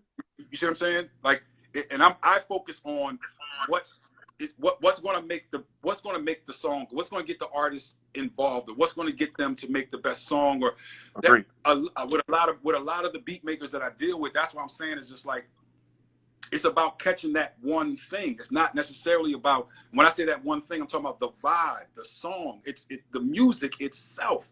So that was my point earlier when I'm like, yo, like, okay, if you don't like where hip hop is, right, then all you can do is make the shit you like. That's it. You can't try to convince so-and-so and so-and-so and so-and-so to do it. You got to just put out there what you like, and hopefully it'll be big enough that, and I don't want to say big enough in terms of like, it's not about sales and things of that nature, right? We talking about what influences changes in time period, right? Jay Dilla didn't sell a lot of records. He wasn't rich. You know what I mean? Yeah. He moved a certain thing. So, but for him, it was more about what is the sound of what I'm doing versus what equipment am I using. It doesn't really matter. Okay, so because I don't think I have ever disagreed with you. I think you're 100% on point. Okay. I'm just speaking from a perspective that I use In the Box for like 15 years or better, and I feel like my flavor and my sonic space where I'm at mentally with it, I feel like I was missing hardware the whole time. Okay. Like the thing that I couldn't nail In the Box, or that feeling I couldn't get on my drums, was a preamp and a Zulu away, and I kind of feel like I harmed myself by making myself believe that I could do it with Waves plugins, and I could never do it with Waves plugins. So yeah, but I think you're falling into the trap of what people do when they look at a picture, right? Meaning that if you look at the Pultec EQ1P in a plugin form, and then in your mind it's supposed to be putting this sonic imprint that the actual hardware is doing. I'm saying that they are apples and oranges. This one thing is designed to look like this, is designed to emulate this, but these two things are completely different. So there's no way that you can expect zeros and ones to do the same thing that this hardware is. I don't. Right? I don't. But that's why I'm saying the hardware is better. The zeros and ones can't. No. But listen to what I'm saying. It is a very specific taste, and if you're saying that that's your taste, then that in and of itself is valid. I got you. If that, I'm not arguing against your taste, bro. Like if that's your taste, that's your taste. I know people that make music in all forms. I good friends with Adrian Young. He don't got a computer in his studio. Right. At all. You know what I'm saying? He's very specific about, like, I'm recording musicians. He's very specific about the board that he uses, that he records the tape. Went out and got all old RCA. Like, he got this dope ass like RCA board that they used to use for the radio, right? And it got like 6 or 7 preamps on it, and he had it modified so that he could just use the way the board was made, it was like 7 preamps, but it was one output, one mono output. You know what I mean? Because it was for radio. It's just like everybody talk on mics, and then we just shoot this out. He goes and adapts all. That's great. That's the way he prefers to work. You see what I'm saying? It doesn't mean that somebody who's working completely in the box can't make great music too. It's just that that's the way. No. We're not talking about great music though. I don't know why. That's not the point. That's not the hill I'm trying to die on. I feel like I have made great music before, like without any of this. I feel like I make better music with it. You know what I mean? Like, I feel like it's an upgrade. I feel like it's something that everyone should experience. Like, I don't get it. Like, we know those 2 preamps don't sound the same. I know that for sure. Like, I got 3 of them and they don't sound the same.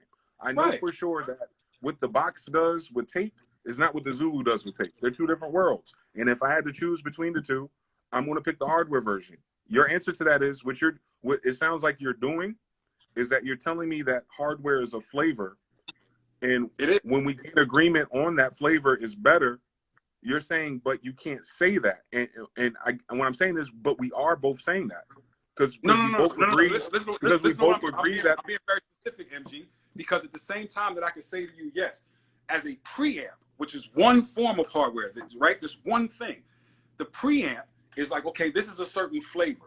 I could go to other hardware and say to you, okay, well, there's reasons why I like you doing things better in software, right? For a bevy of reasons. And I'm talking about not just the ease and convenience. And I'm not talking about just doing vocals and like all the speed of it. I'm talking about actually sonically how I can carve inside of whatever it is on a plugin by looking at it versus using specific hardware where it's like, okay, yeah, this is great, but it's steps, or it only has this, or it has a lot of limitations to it. Hardware has a lot of limitations to it, bro, a lot. Where software doesn't have that. Or the thing of like, Now that you went out and got, and again, I'm not saying that this is wrong. It's the way that you want to work, right? But it's also the difference between like me having the luxury of pulling up my laptop every time the mix comes back the same way, or every time the beat comes back the same way. I'm on the run, I'm moving, I'm doing what I got to do, versus like, okay, this is going to sound better if I run this drum through this preamp or even in hardware. It's not really, that doesn't matter to me. So the same drum, the same hard drive that I have in my MPC Live, I have all those sounds, same exact thing in my laptop. It doesn't matter to me if I do it on an MPC, or I haven't pulled out my MPC in years. The only reason that this thing is sitting here is because it's new and we beta tested it. You know what I'm saying? But this, again, it's like harkening back to a time, and even physically touching this thing, it started getting on my nerves where I was like, yo, I gotta go back to my old way of thinking of like, touch this thing, touch this. Where it's on a computer, I'm just Ableton, I'm moving. The whole point of Ableton is to never press stop. As soon as I press play, I'm gonna continue going.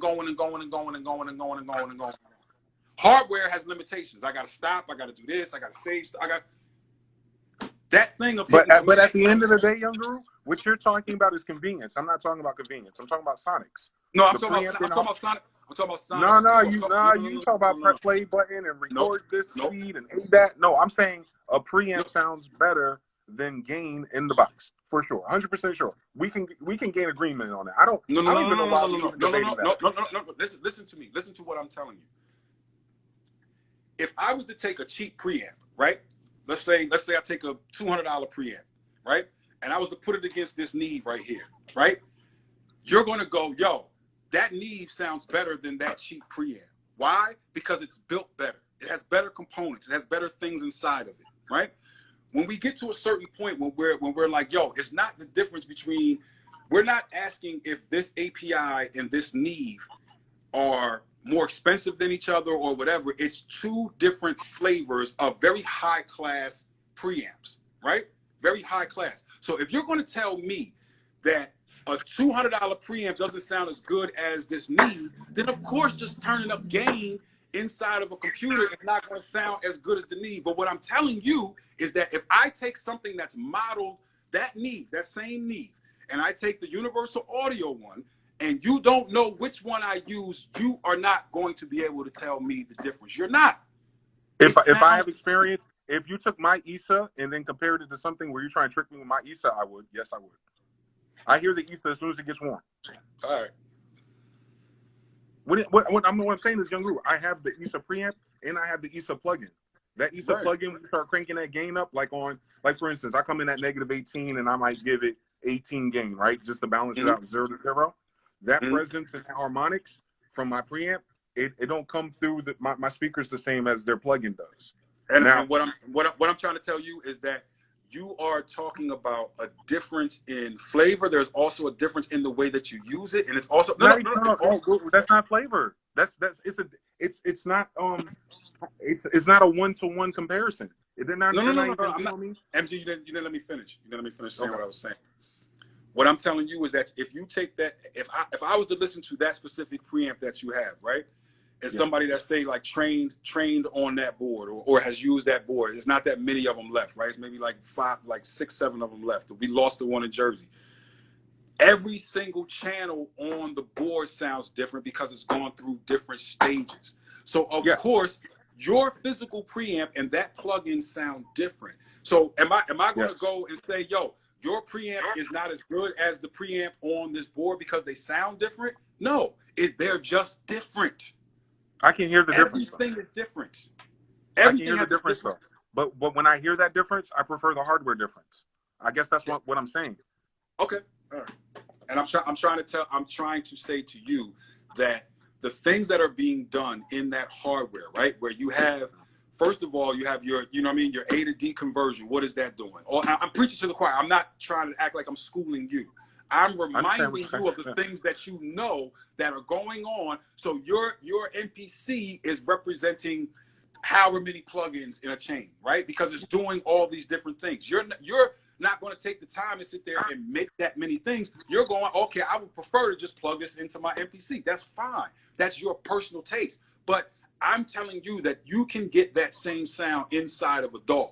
The reason that we are like, okay, when I say we, I'm talking about people who came from hardware, and then we go to this point where I'm like, yo, I can mix completely in software. Yes, absolutely. I love being in the box. It doesn't mean that I don't have hardware pieces. It's all just different flavors. That's Right. it. It's like it's like my cabinet with my spices. I have a million spices. I probably pull salt out more than anything else, but I have them. Doesn't mean I use them every time I cook. Right. My whole point is just they just different. So But young guru, what I'm with you. You still have those spices in your cabinet. I want every spice. We twins today. What are we arguing about? What are we talking about? I'm arguing with you that if we're going to use my spices analogy. I'm arguing with you that you can still cook food without being with every spice. I want to make curry, bro. What are we talking about? I'm not trying to make hot dogs and pork and beans and put just a little sprinkle of pepper in it. Bring out the top shelf. All right. What? Okay, so tell me this. Mm-hmm. So all things equal, I kind of feel like, why are people like, only in hip hop and beat making do they tell us not to do that? No, maybe that's hold on. What I'm saying, maybe you're not, but I feel like that's the energy. Even in the chat, when I read in the comments and the people being funny and stuff, I'm like, but you guys probably don't get it. Like, once you experience it, you'll make your own opinion. Well, all I'm saying is, since I've been doing it and other people have been following suit, I haven't had one person say to me that they've had a worse experience since getting hardware. That's all I'm saying. Okay. You know what I'm saying? Like, it levels up something. The preamp did something to someone else. The guitar pedals inspired and did something for someone else. The Zulu, wait till you get that. You'll see what we're geeking out about. The Zulu does something else, and I agree with you. Those are all different sonic textures and flavors. Let me ask you this, MG. Have you ever cooked up with like a band, like just been in a room with musicians? Only watched it. I've only watched it. I didn't participate. I just watched. Okay, all right. Then my point being is like say I'm going to record a band, right? And there's a lot more like pre stuff that's done, right? Like I got to know like what amps this person likes. I got to know, what the setup is of the band. I'm trying to figure out like what's the best place in the studio that we're going to use to put everything. There's a lot of pre-set up things, right? Mm-hmm. So I'm also going to be limited to, no studio has unlimited microphones, right? No studio has unlimited anything, right? Very, very rare that you can just be like, I want all of this, right? So I'm going to make certain choices as to where I'm going to put certain microphones. What are the best ones? I'm going to use these Coles for this. I'm going to use this for that. Once I'm trying to experiment with like tones of like guitar amps, I'm not switching out cabinets and switching out amps and all. It may be maybe 4 or 5 guitar amps in this one place, right? You're trying to tell me that creatively, that plugging that in and making that decision is more creative than flipping through like guitar presets in any type of guitar plugin? You know how much more creative you could be playing for a guitar. For guitar, yeah. For guitar, I think Guitar Rig is probably more fun. But then I tell the Guitar Rig user to get you a Cooper Arcade Effects, and you'll probably have just as much fun. Oh God! All right, you're missing the point. The sound, but we're talking about the sound though. I'm not talking about listen to what I'm saying. I'm talking about the sound. I'm talking about the fact that, okay, when we first get this, right, we go through the natural thing of what we want to see. Let's use guitar amps. First, it was a guitar amp. Then it's like, okay, well, it's not really just the amp. It's the amp and the cabinet combination. Now it's not just the amp and the cabinet combination. It's where do I have it in the room? It's not just where do I have it in the room. What microphone am I using? Now it's not just what microphone am I using. What angle am I putting that microphone at? How many the ability to be able to change all those. Now we have plugins where it's like, oh, I can move the microphone. I can choose what microphone emulations I want. I can like pretty much put this speaker anywhere in this room. No one. There's a new plugin out called like something Ocean Way Studios. I don't know one white dude. It's not new. It's been in a package for a minute. But check this out. I don't know one white dude who tells his engineer, if given the choice, are we going to go to Ocean Way Studios or are we going to load up the laptop with the UAD plugin? bro, of course, if you can afford to get into Ocean Way Studios, but wait, hold on. Now we talking about elite. Now we're talking about no. It's not Come about elite. on. It's no. Listen to what I'm saying, MG. Listen, and I'm Okay. about to explain to you exactly what I'm saying. Getting into that, what's the reason why you go into a studio? A few reasons, right? No, I'm saying Environment. sonic. I'm talking about The sonically. environment. Why do you go? The treated environment, right? You want the soundproof treated environment for, you know, logical reasons, not to disturb other people. You go into you pick a studio for the room. Yeah. For the sound of that room. Period. You pick And a studio for out of 100 times you're going to that room. You're not picking the plugin.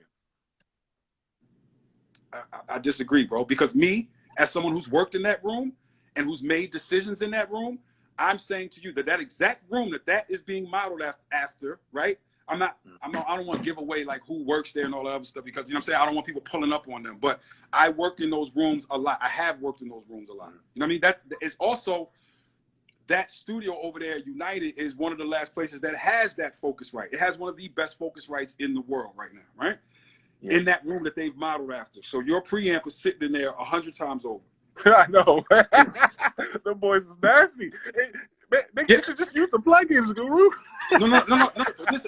Listen to what I'm telling you. There's certain times where I don't want that flavor. I've mixed things on that board, and I'm like, yo, it's kind of difficult for me to get certain things right because of what that board naturally does. It's the reason why me and Just had, like, it wasn't mine, it was Just's, right? Just had 8 of those, the real Focusrites, when we used to mix in baseline, because we had an SSL. So it's like, okay, I want a bit of that flavor just for what that specifically does. That preamp is very clean. It also, the EQ, you can do large amounts of movement without it becoming harsh, right? If I'm describing that sound right. The point being is back to what we was talking about with Ocean Way. When I'm in Ocean Way, I gotta make a decision, right? That's it. I put this microphone here, I walk into this next, or an assistant is moving it, I'm trying to listen. With the plugin, I can be way more specific. I can reamp a million things. I can move them around the room. I can move how far the microphones are. I can switch out and swap real quickly to hear. You know how long it would take me if I told the engineer, if I told the assistant, like, yo, okay, I got a 57 on there. I want to see what this thing sounds like. Go remove that. I'm going to lose what the other things, I'm guessing. But when I can press a button and flip in between and go, yo, I like that better. Or I like this better. Or I like that. You're talking about convenience, so you're not talking about sonics. You're talking about convenience. No, I'm talking about. It sounds like you're talking about convenience. Sonics. No, I'm talking about the sonics of decision making when you're making music is what I'm talking about. No, I'm talking about the plugin don't sound like that room. That's true. That's true. That plugin can't sound like that room. We know why. All right. And that's why I said you would pick that room. What you're telling me now is listen to what I'm saying. I don't want the plugin. I'm not somebody who sits here and argues. I've said there's plenty of records of me saying this. Why I say the software hardware argument is pointless, right? Because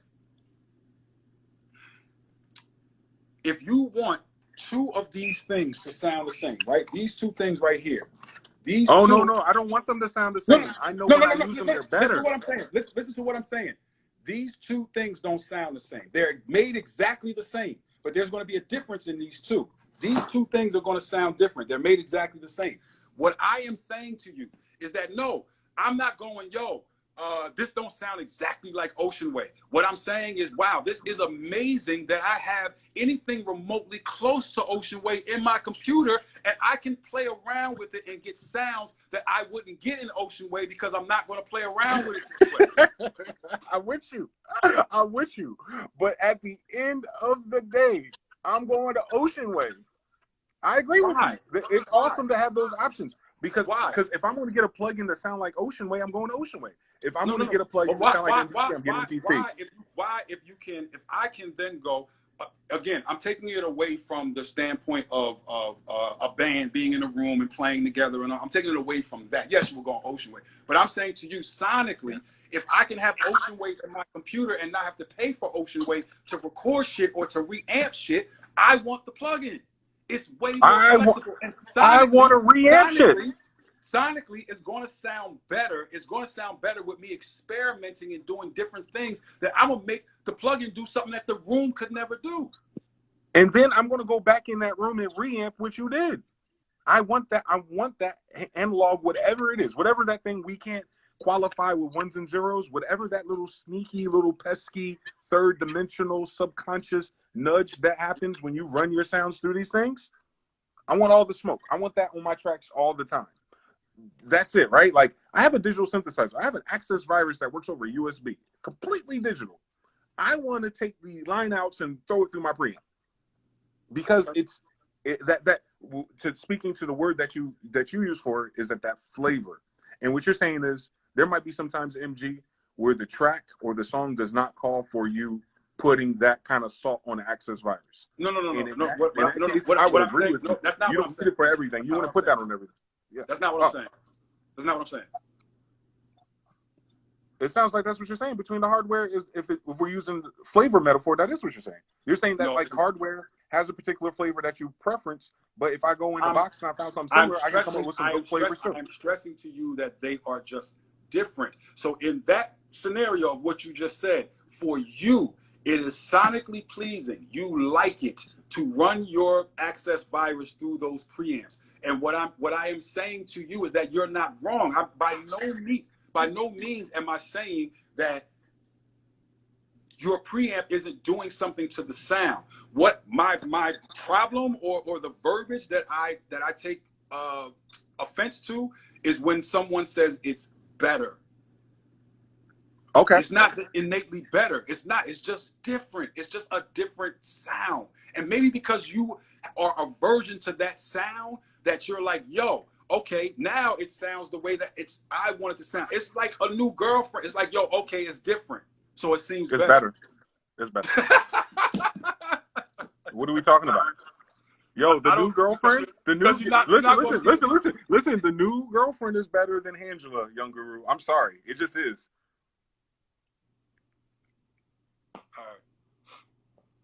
But I'm being fair here. You already experienced that. I don't disagree with anything you're saying. What I'm saying is, for me, putting it back through that chain and putting it back in that matrix, 100% improved. It wasn't even like an improvement. It was the thing I was chasing for 15 years was hardware. And like, I'm talking about the non-verbal thing. I'm not talking about the sound preset. I'm not talking about the drum kit. I'm talking about like when I listen to my music and I switch it to my favorite music, there's like this empty dimension. As soon as I put that bitch to a preamp in Zulu, I was like, there it is. I'm close. Now I need to work on my taste. Now I need to get like Guru and figure out, wait a minute, MG, don't use that ESO on everything, bro. I'm ready to buy another preamp now. You know what I'm saying? Like, that's where I'm at with it. Because I feel like I'm closer to the source of what I thought was better or in best. Okay. I don't honestly believe without that anything that I did that was close came close enough. That's all I'm saying. So I guess what I'm really saying to you, and you may not be catching it, is that I like what y'all did better. And it is what it is. I love what y'all did. And I want to get as close to what y'all did. Okay. And that's the hill I'm on. That's the hill I'm on. And the reason I was trying to be specific, MG, where I was like, yo, using Adrian as an example to say, okay, he makes music that I love and he's all analog. I can also show you producers that make music that I love that are completely digital. And it gets me back to saying, okay, your particular way that you make music, that feels great to you. That's your flavor. I'm never saying like when y'all was joking like, oh, then why do you guys? I'm like, yo, because of the fact that there's certain times where I want that flavor. There's other times where I want just the digital flavor because it's cleaner and it doesn't introduce a whole bunch of stuff. I'm saying to you that you can't say that. And again, I think where we differ is the word better. Okay. And I would like you to say different, and I would like you to say it's more pleasing to me, to me, things like that. We're talking about the Edamon hardware degree. I hate it here. No, we are. We actually are. You know what I'm saying? Because it creates a to use the word you use, it creates a zeitgeist where people automatically go, yo, I just got to get a bunch of hardware. I'm like, bro, that's not going to make the beats. Like, you got to learn how to be better. You know what I'm saying? You got to learn how to be better. 100%. Yeah. But my advantages, I want to be better with everything that I was doing plus hardware. So I never want to stop being better. but I want to be Right. better with hardware.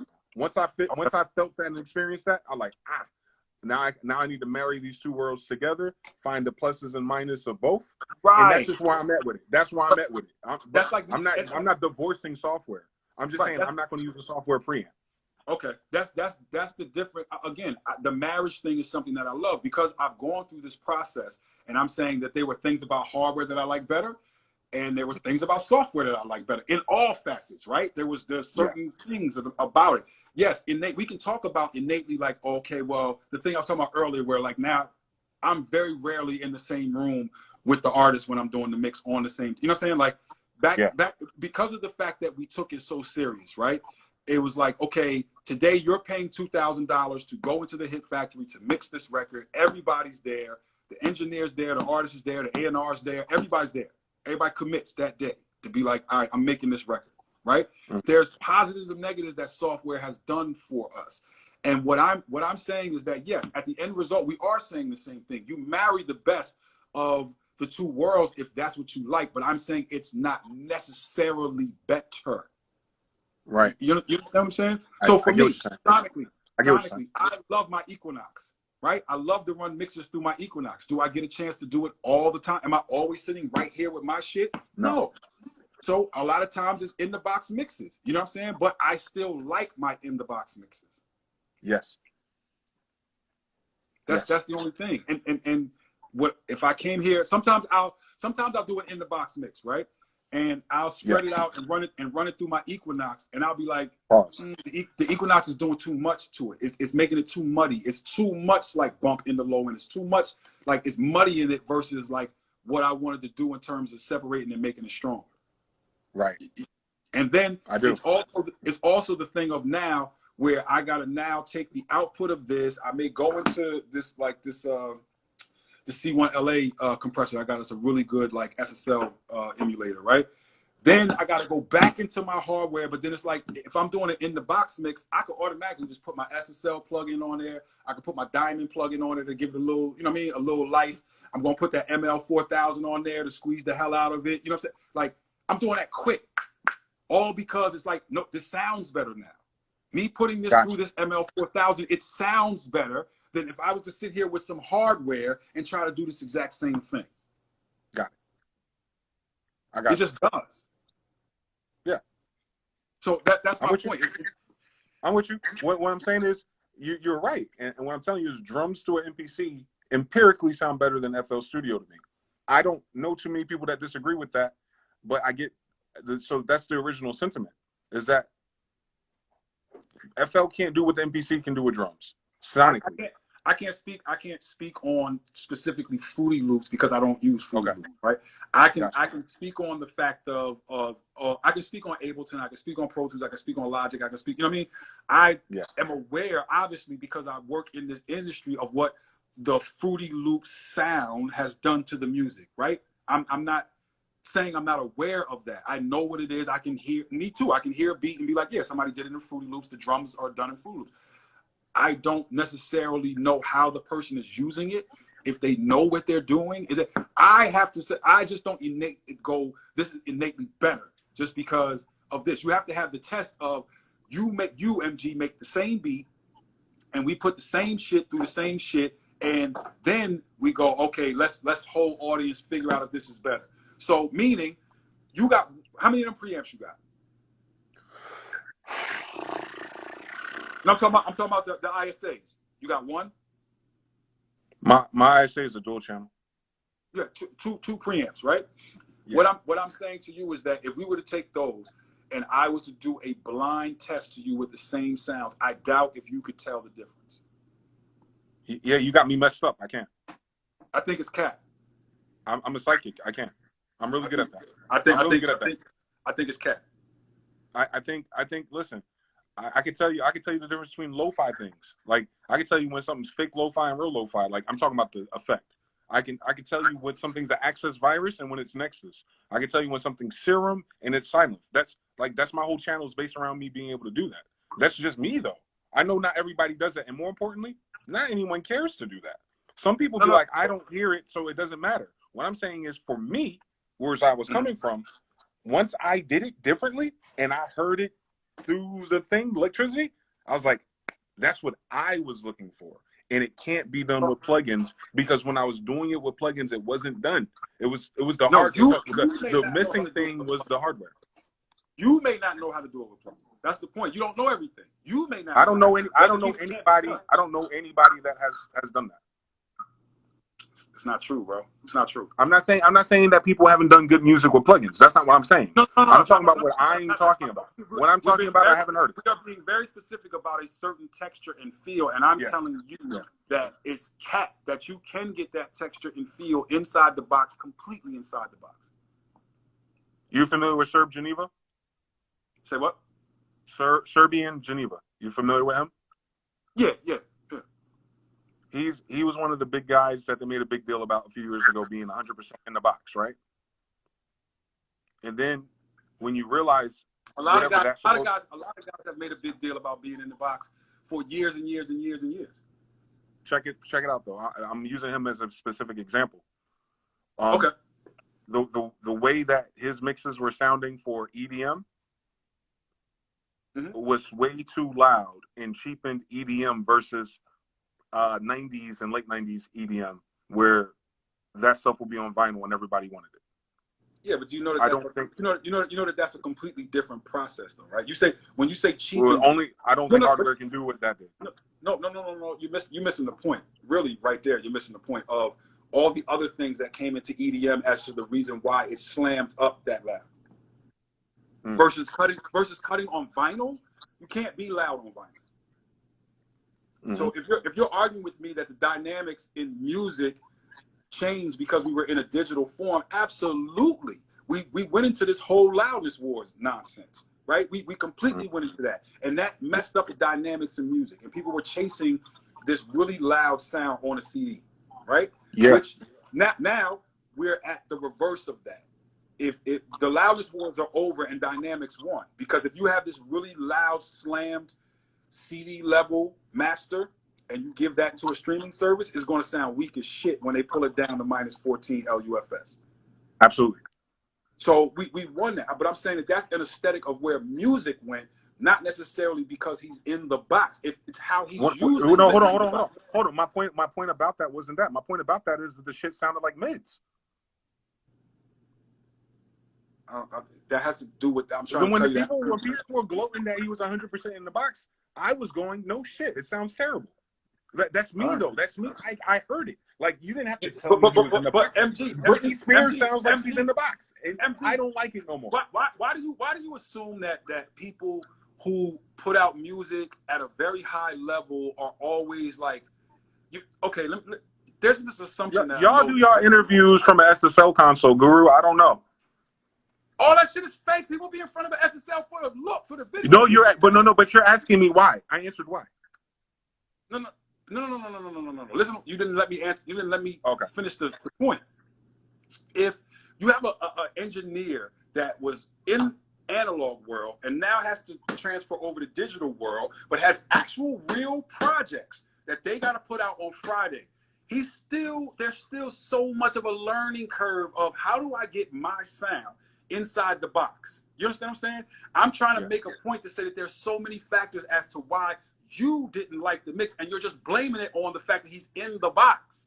And I'm saying to you that when we went in the box, there's a new learning curve again for everyone, no matter if they have a name or not. But guess what? That project got to come out Friday. Fact. Period. So you may be getting a mix where he's learning himself. He's learning all over again. People have to learn again. Why? Because they're different.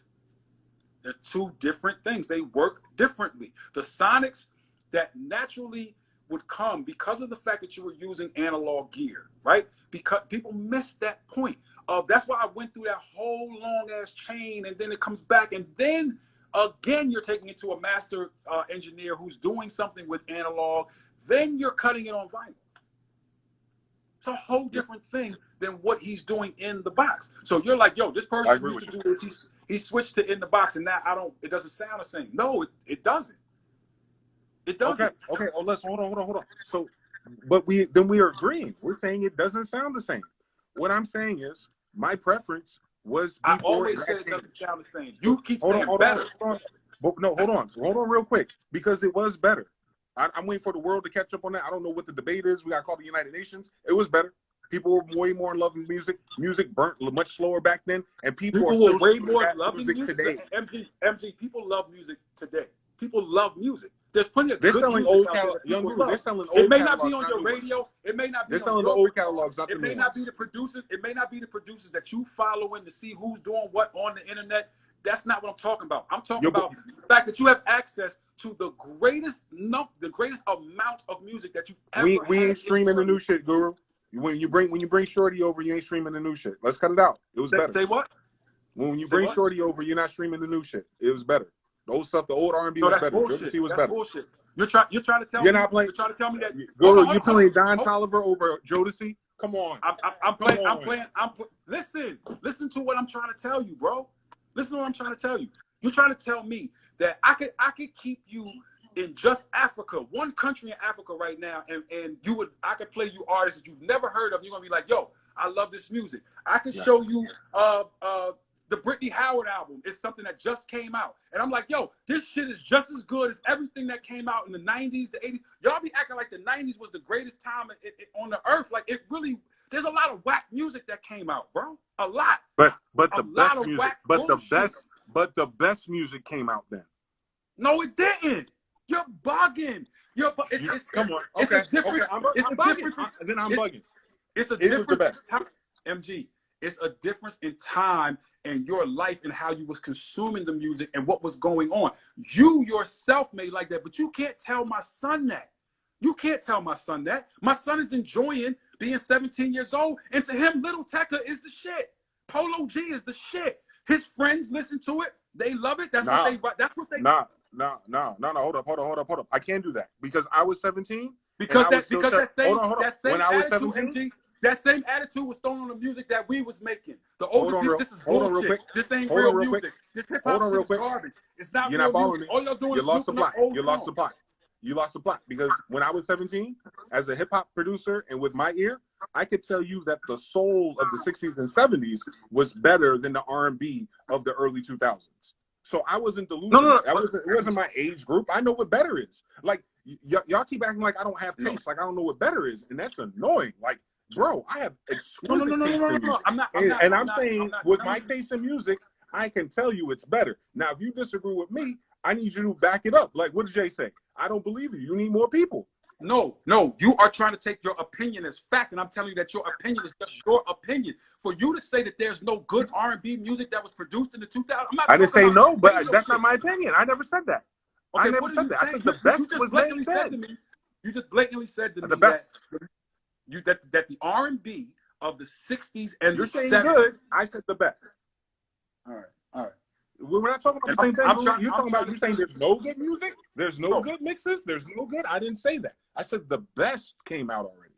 And I'm trying to tell you that is all relative depending on what you like, bro. It's all relative. I can show you good music I'm not talking about mainstream. I'm talking about what's on the radio. I'm talking about what is being produced and the fact that now you don't need the radio. Now the fact that you get to hear all of those songs. It's just not true though, girl. Now, it is it's true. Just not true though. I hear more good music now, and I'm exposed to more good music now than I ever had. You keep using the word good. You're using the word good. I'm using the best. We're not using the same language. There is no the best. There is no the best in music, bro.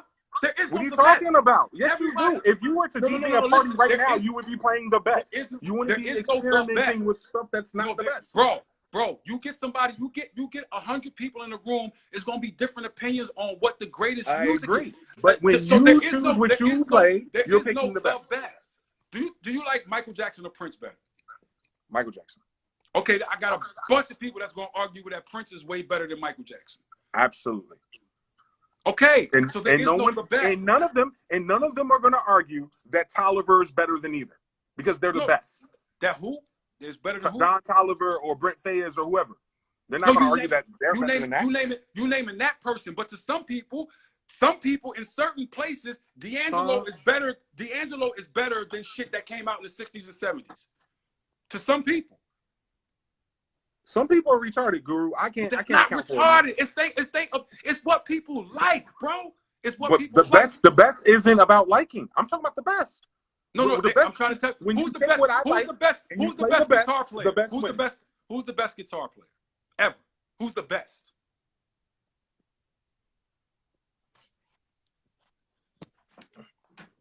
My vote, I got two of them. But you know, I got two of them. I only got two.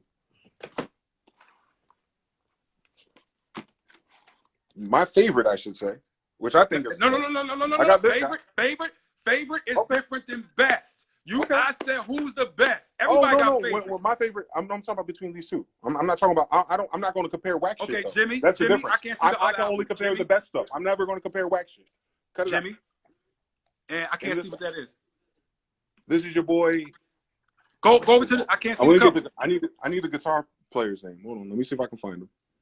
They use that old Egyptian font. I hate it. Let me see the album. I can tell you who it is. God damn. This phone don't focus on that's the yeah. I don't know who I have the album, but I don't know who the guitar player is. I'm looking for his name. I don't see it yet though. It doesn't but yeah, matter. he's fly.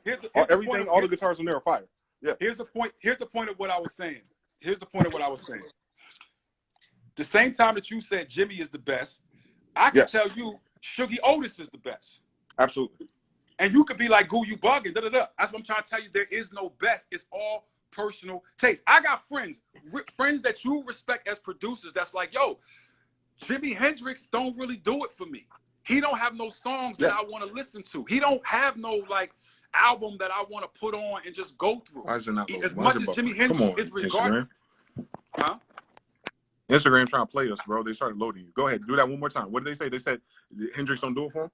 No, I'm making a point, bro. I'd like to say, as much as Hendrix for me, right, is a god. I have friends that go, "Goo, I get it. He changed guitar playing. I know what Eddie Kramer did in terms of engineering, and I know the experience of going from, you know, all the things that we talk about on Are You Experienced? The drums are mono, and they doing great stuff, and then Axis and stereo, and then they go, and that's all done in 1 year, right? That's all done in 67. If you look at Jimmy's a quick spurt, right? He does the majority of his greatest work in 67. He dies in 70, right? Right. So I'm saying to you that somebody can argue you that Shuggy Otis is better, is a better guitar player. Doesn't matter about albums. I'm telling you that there is no greatest, bruh. It's all opinion. And if you as a producer are not tuned into what other people like, then you might as well just make music for yourself and sit at home. You gotta be tuned. Young Guru, that's untrue because there's a lot of niggas making music not tuned in what people like, and they're winning, and that shit is whack. You're missing my point, MG. Of course, there's whack shit. There's always whack shit. I'm talking about you. I'm talking about what we're talking about, bro. I'm talking about what we're talking about. You don't want to make whack shit. I'm saying that you personally have to know. You can't just go, yo, I don't care. Or your music is just for you. I'm telling you, my music that I'm not going out and being like, let me make this so that I hope let me change what I do so that I can bow down to other people. No, but when I make shit, I hope other people like it. Absolutely. That's it. Absolutely. I'm making this point to say that there is, bro. It's music. Everybody has a different opinion. So for you, what you're looking at and going, yo, this is some bullshit, is the same thing that people were doing to us when hip hop first started. The same exact. This ain't music. It sucks. What are y'all doing? There is no great in this. You're taking other people. It's been like, but the difference between y'all and them, it took y'all 5 years to get it right. We're on year 20 with this bullshit. It's bullshit. What do you mean? It took us 5 years. This is a 20-year cycle. No. I'm saying what are you saying? What are you saying? You're saying when hip hop came out and people were criticizing it, it's not really music. They're using other people's things. This hippity hop, brackety rap, rhyming lines ain't really talent. When they're doing all that, y'all shut that shit down by 1996, and everybody was hush mouth. 96. So when do you think hip hop started? You talking about 5 years? So you going from 91 to 96, bro? By the time by the time it went mainstream for everyone to have an opinion, yeah, I was. Hip hop went mainstream in 1983 when Run DMC came out. What are you talking about? And they were saying that was whack. Yes, that's what I'm trying to tell you. Everyone in the world knew about hip hop in 1983 because of Run DMC. They broke it. So what we was doing in the first of all, I get that. I know that for sure.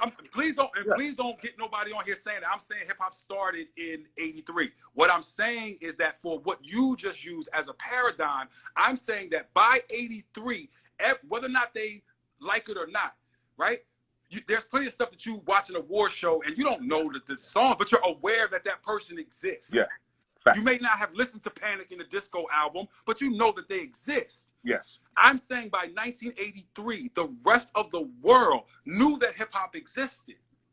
You understand what I'm saying? So it wasn't 5 years of get it together. And the overall point of what I'm making is that from the beginning, there was always... I'm giving y'all too much credit. Yeah, bro, it's never been this like... There's always been whack shit. That's my point. It's always going to be whack shit. But I'm talking about the best. I want to be the best, baby. I don't care about all the whack shit and the different you just said, weird shit. I'm talking about even with your guitar example. We were comparing the best, Guru. We weren't comparing mids. We were comparing the best. No. Some type of standard there. You're telling me that there has been no high quality smoke in the past 20 years. Everything is mid grade. Everything. No, not everything. I think there's been some incredible hip hop put out in the past 20 years, bro. I think the fact that we're using the word some is very disheartening to me. Okay, in the 80s, it was only some. In the 90s, it was only some. Cut it out. No. It's not no cut it out. It's that you get to hear a million more niggas now. I don't get to hear. I don't hear a million more though. If I was to play you demos that I listened to in the 90s, it's just as much whack shit now as it was back then. You might be right. I think so. I won't. There's no argument there. It's just you hear it all. You hear it all. What you're talking about? Okay. What I'm talking about. Hold on. Let me check this out. I can help you. I can help you out. Maybe you'll receive it differently. What I'm saying is, you're right. Okay. There used to be some type of filter, for lack of better words, to deviate. Yes. Hold on. Yes. Now, no one announced that filter went away. So the things that they're passing off as the best. Yes, we did. No, y'all didn't. We did announce that filter went away. We did. We did announce it. We told Come on everybody. now. MG. When you get to the point where, okay, we can talk about the positives and negatives of record companies. I'm not talking about that part. What I'm specifically addressing is this filter that you just said. And I have a bunch of videos where I can show you where I said filters are going to be the most important thing around, you know what I mean? Like the early, like 2009, 2010, right? Yeah. I was like, yo, filters are going to become extremely important. Why? Because now everybody has the power to click the button. So you're putting up and you're hearing a bunch of bullshit. Meaning back in the day, you had to go, okay, I'm going to make this music. I'm going to chase down an A&R. And I'm going to beg this A&R to sign me to the label. The A&R then is listening to a bunch of bullshit and picks the best ones of that A&R's taste to sign to the label, who we think can make money, all of those different things. But it was based off a filter system, right? Yes. Meaning that everybody couldn't just make a record. Some people did independent records and put it out. Yeah, but it goes back to that thing of what you were saying earlier about, if I'm putting all this money into this, right? It's your point about buying equipment, which mentally I understand what you're saying. That if I save up to buy a beat machine, my first beat machine, I stared at it through the glass of the pawn shop for probably a month. You know what I'm saying? Like, okay, yup, dude, put that. The thing that I had to go through to get there is what made me appreciate it when I got it. Yeah. And I agree with you on that point, but I'm saying that the filter system that was set up by the record label is gone once the internet comes and everybody, we announced it, bro. I was like, yo, the music business is over. It's over. It's over. The way we used to do it is, it's like today when LA put that thing up, right? Or when you tweeted that thing about LA selling his whole catalog, which comes over or right after RZA doing it. Right. Yeah. So obviously that company is going out and buying up a whole lot of publishing, and people are automatically going, "Yo, these people are bugging. Why would you sell your masters? You are stupid. You don't own it anymore." Wait. But that's because the messaging was own your masters prior to that. Yes, it was, but it's not about not. Of course, you own your masters, but you own your masters so that now you retain it. And if I want to sell it, I can sell it. Yeah, The reasoning why someone like, and this is just me. Don't think I'm speaking for LA, but if gotcha. I'm me and I'm Young Guru, right, and I have nowhere near LA's career of writing and, you know what I mean, the songs that he's doing, you know, you talking about years and years and years of writing and hits. I'm talking about even before all the divas that he made, right? You know how much publishing that is? You know how much that's worth? So Yeah. the amount of time, let's say he got 200 million for it, right? Let's say just rough, 200 million for whatever it is. Do you know how long it would take that publishing to generate 200 million? Especially if he ain't actively trying to get out there. And he's an So older let me gentleman get this and everything. It ain't worth it. The streaming is happening right now. I don't know if we even selling music anymore, because what we're doing is really advertising for computer companies for you to log onto their servers. So Yes. this is me talking as if I'm LA, right? And I'm saying it to say, like, it's smart to go, yo, give me that 200 million now. And do you know what I can do with 200? You know how much money I can make with a spare 200 million? You know what kind of stuff I can make with a preamp, Guru? You know how my beats gonna sound off of this MPC, Guru? We saying the same thing, Pimpin'. I feel you, brother. You know what I'm saying? It may sound crazy. It may sound crazy from the beginning, but it's just like, this is the reality of, I was getting to the point of what the internet did to the game of now anybody can just upload shit. So yes, you're going to get inundated with a lot of just nonsense. It's so you're going, yo, I'm hearing a bunch of mids. I'm hearing a bunch of mids. And I'm like, bro, I've always heard mids. Always. You just wasn't listening to that demo box at Def Jam. If you was there, I was on the internet listening to Hit Boys mids when he started and Chase Cash mids when they started. They got better. I did. So, yeah. but I watched them grow. And check this out. I knew they were going to be the best before they were the best. It's me, bro. It is what it is. I can't argue that. I can't prove that. I can't empirically show you that. But I knew about them before they knew about themselves.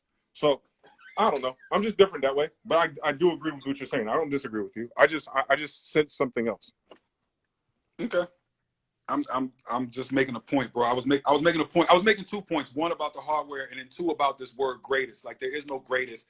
And I also cannot rob somebody of whatever their emotional state is. And just because I may not be into that thing, is just not for me. That's like me bringing somebody to DC and going, yo, go-go music is the greatest thing ever, right?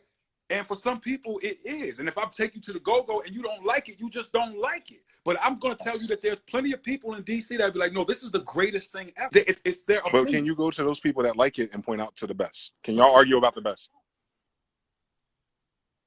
In go-go? No. Those arguments go on all the time. You know how many people... I know. Those are what I'm saying. But there's certain things that aren't in the argument. I guess that's what I'm saying. And I feel like we're trying to prop up things that shouldn't be in the argument. Maybe I'm using the wrong words.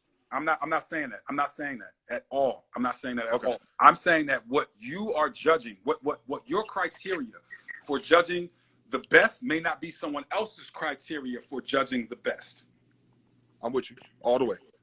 So there really is no best. We set up these things and like. But I'm not going to have But I'm never going to have an argument that's not in the conversation, though. I'm not going to say something left. What do you mean by that? I don't understand what you're saying. The go-go example, you said, people like, I don't like go-go, and I'm like, well, now take the people that do, and they argue about what's the best go-go. And that's what I'm trying to tell you. What I'm saying is, when I'm arguing, you may not agree with my best, but we're going to argue about the best. Of course, that's a given. That's a given. You know, when I said who's your favorite guitar player, right? Or who's the best guitar player, not your personal favorite. When I asked you that, the reason that I asked you that is because I can show you people who all deserve to be in that category, right? If I'm to purely take Shuggy Otis's guitar playing, not his career, not what he did, because all that's different. What you do in your career is different, right? That's a win or lose thing of how you play the game. You see what I'm saying? There's plenty of people on West 4th Street that can ball with the people in the NBA, but they can't do the other thing, or they just didn't do the things necessary to get to the league. This is the point that I'm making. So, of course, we're going to argue like things. I'm not saying argue nonsense. John Starks or Steph Curry? You said John Starks or Steph Curry? I don't like neither one, but it's cool. But you know what I'm saying? I don't like John Starks because he beat up on us. I'm a Miami fan. He beat up on us in the 90s. But what I'm saying, I know your point. I know your point. Yeah, Steph Curry is better. Yes, absolutely. Yes, I know your point. But it's a different. Again, look at that same example. Was the NBA the same when Starks was playing? I mean, 3-pointers wasn't even considered like that the way they are now. Hold on, real quick. This is the coolest thing, right? The only reason why I remember his name, back in Newark, there's this radio station when the Knicks was in the playoffs or the finals, and the DJ did a little like promo for the New York Knicks. He was like, "Go New York, go New York, go!" And they had this one line.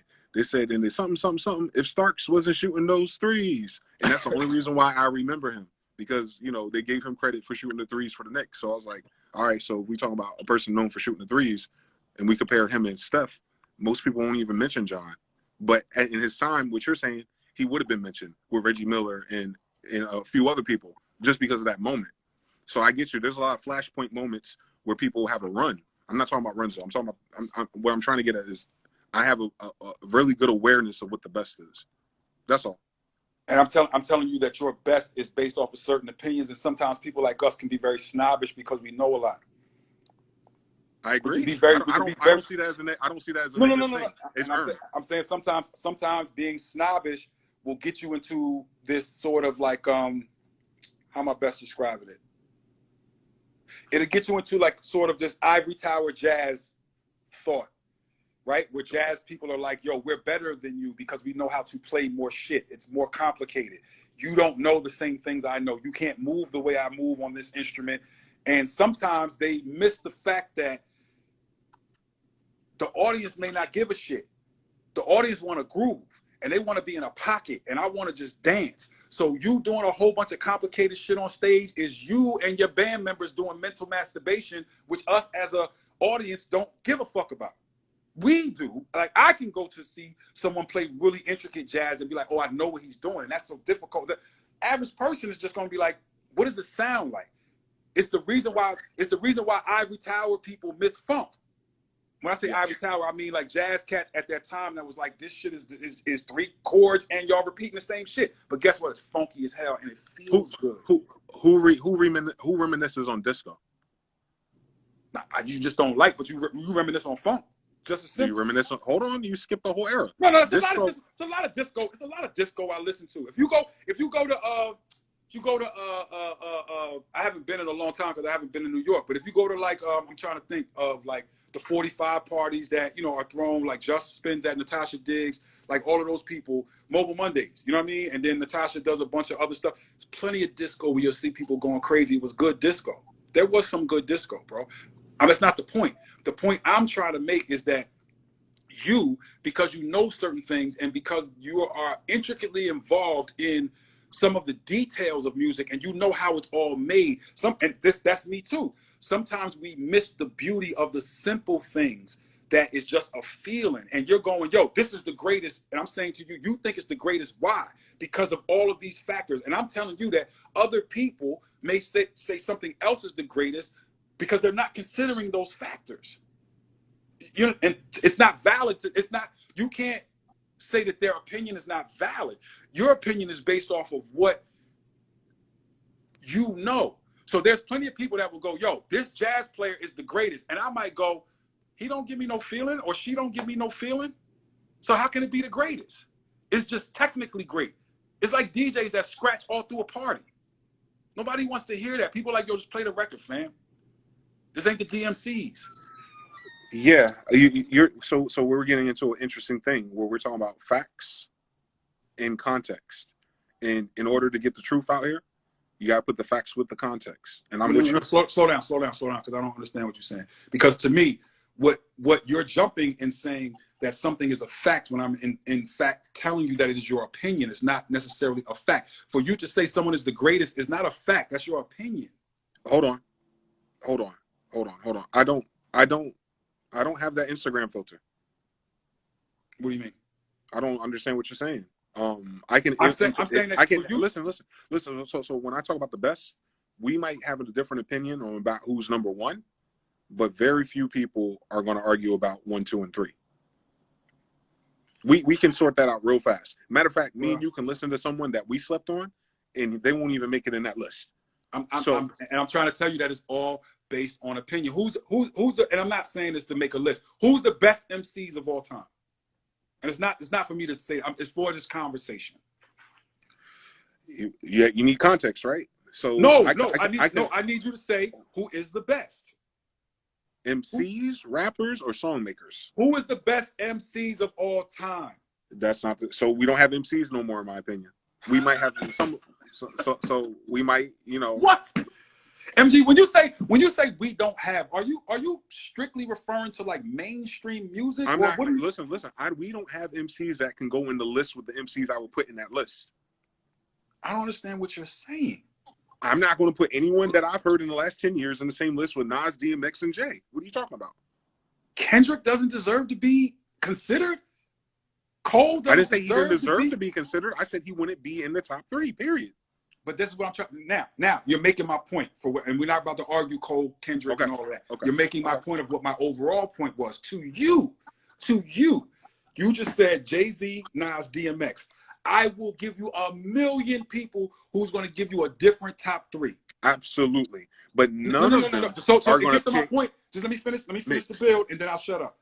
Okay. It gets to my point of you saying fact. When you say this thing is a fact, I'm like, no, it's your opinion, bro. It's No. I agree with you. The number 1 spot is going to alter based on preference. I understand that everyone has preferences. These are facts. I'm with you.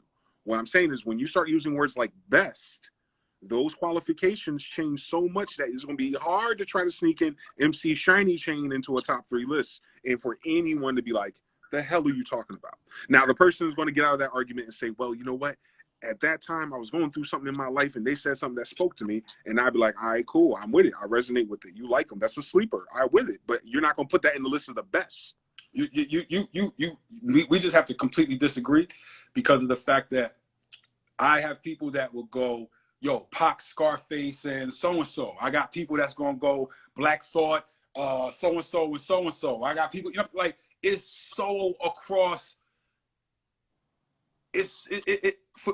You're missing the point of what I'm saying. I understand that people like mids. It's cool. No, they're mids to you, bro. They're mids to you. I don't know because they're gonna go down in history, and these other people aren't. So okay, so for me, DMX is nowhere near that top of my list. Nowhere near it. As much as I love DMX songs, I was just getting you 3 that you can't. Even if DMX was your 13, you have someone from the last 10 years ahead of him.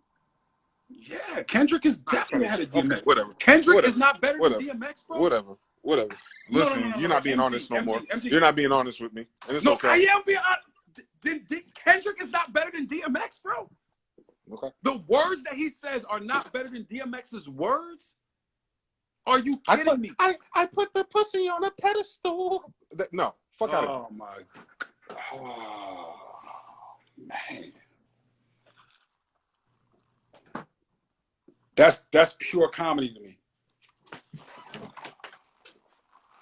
It's pure comedy to me. Open your mind up and listen to me, Kendrick. Too much Henny we out here, Kendrick. I'm opening my mind and I'm diving it up and I'm using my limit. No, fuck out of here. What the fuck's he talking about? No. He's talking about alcohol. You know exactly what he's talking about. Don't act like that man don't put out some of the best concepts in the rap game. The whole what's the name is a concept. The whole the boy don't miss on albums. I put the pussy on a pedestal. No. Can't do it. Come on. Personally, can't do it. All right. You're really proving my point is what I'm saying to you. The overall point of these are your opinions. So don't say facts. They're your opinions. But you didn't hear what I said. I said facts plus context. No, but where are the facts? What that's what I said. I heard what the facts are the data points. MG, I heard what you said, and I don't understand it, which is why I'm asking for examples. You said put the You're saying that I said my list was facts. I didn't say my list was facts. I said truth is facts plus context. So that's why I said I need context. If I did a top 3 list of the last 10 years, Kendrick would be in it. If I did a top 3 list, including the years before Kendrick wouldn't be in it. That's not the thing that Kendrick's not good. Let me repeat to you what you said so that we can get past the fact that you think that I'm misunderstanding. Okay. You said truth is facts plus context. I totally agree with that. The example that I'm giving you to show you that I understand what you are saying is if I simply go, what time is it?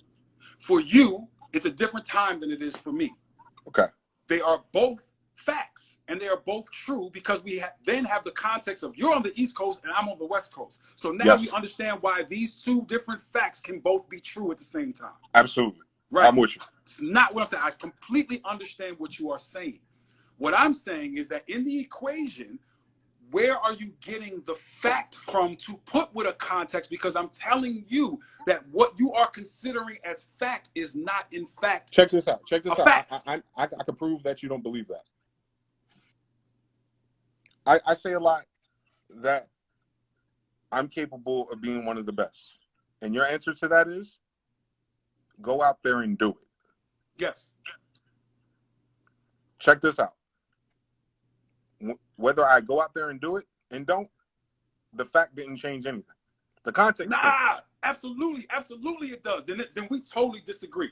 Then you're going to tell me. Hold on. I said I shut up. So make your point, then I can make mine. We totally disagree. Hold on.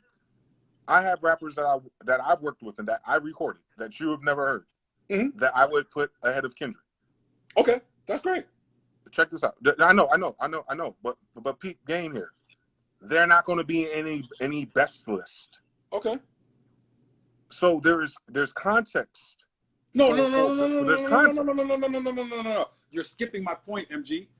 You said you have rappers that you think are better than Kendrick, and what I'm telling you is that it's all. What I'm telling you about the Kendrick only reason is my why they're opinion. not is because of context. No, it's my opinion, and I'm trying to get you to see that everything is your opinion. You can't say that there's a fact about someone being the best. The fact is that they're better, and the context to make it the truth is that they're not out there like Kendrick. MG, this is not sports.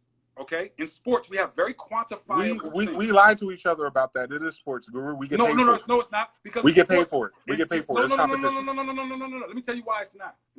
Not because you could say to me, "Yo, so and so is the best. LeBron is the best. So and so is the best, or whatever." Boom, boom, boom. Until that person gets on the court and proves it in a 7-game series, then they are not the best.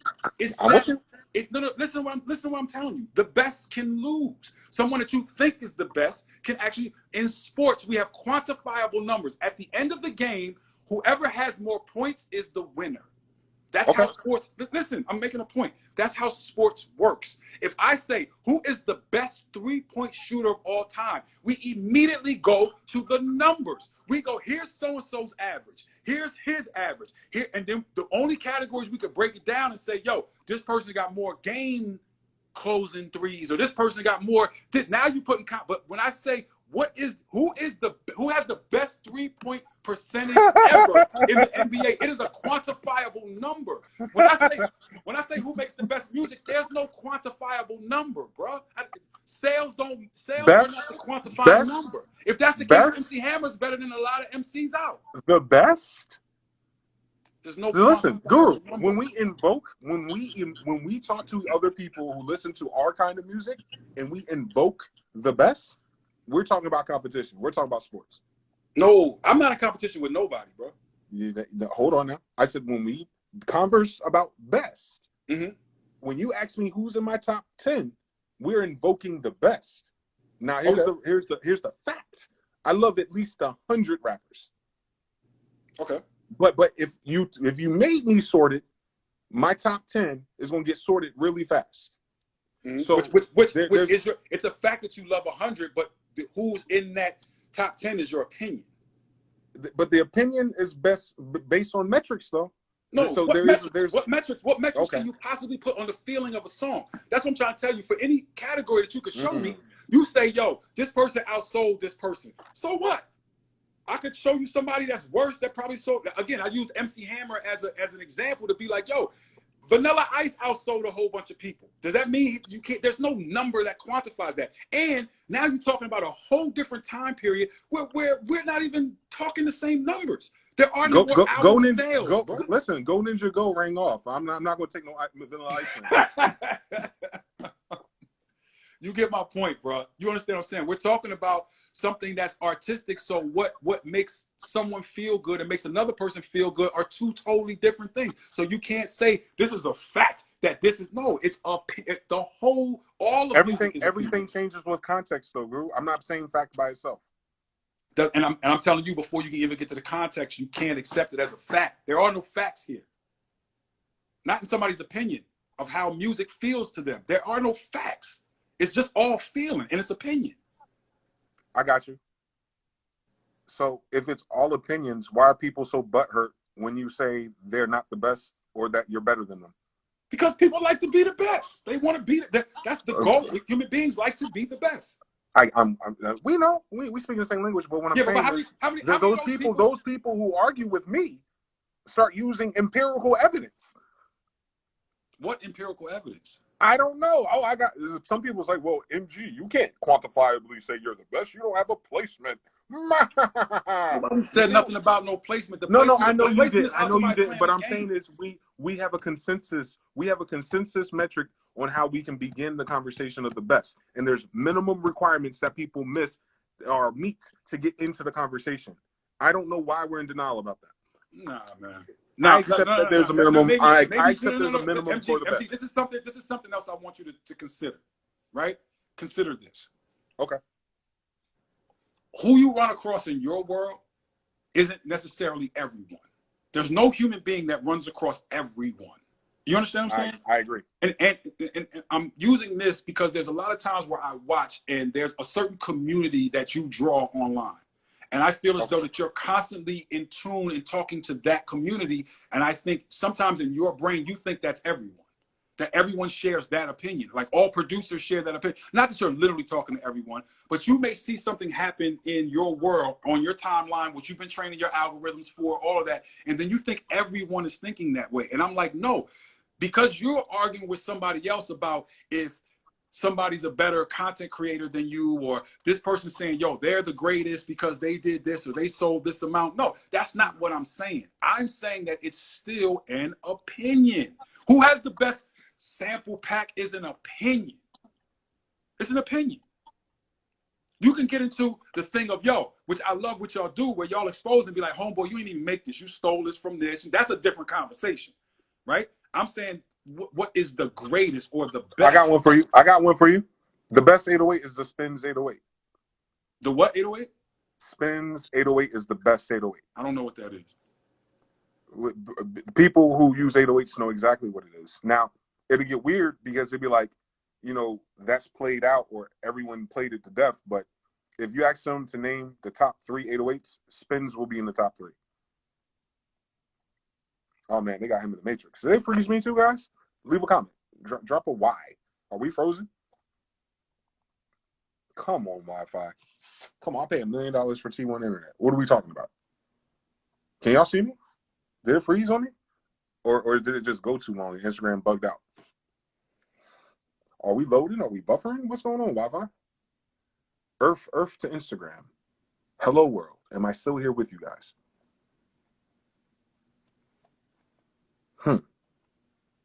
Why is it bugged out on us? We're gone. Holy shit.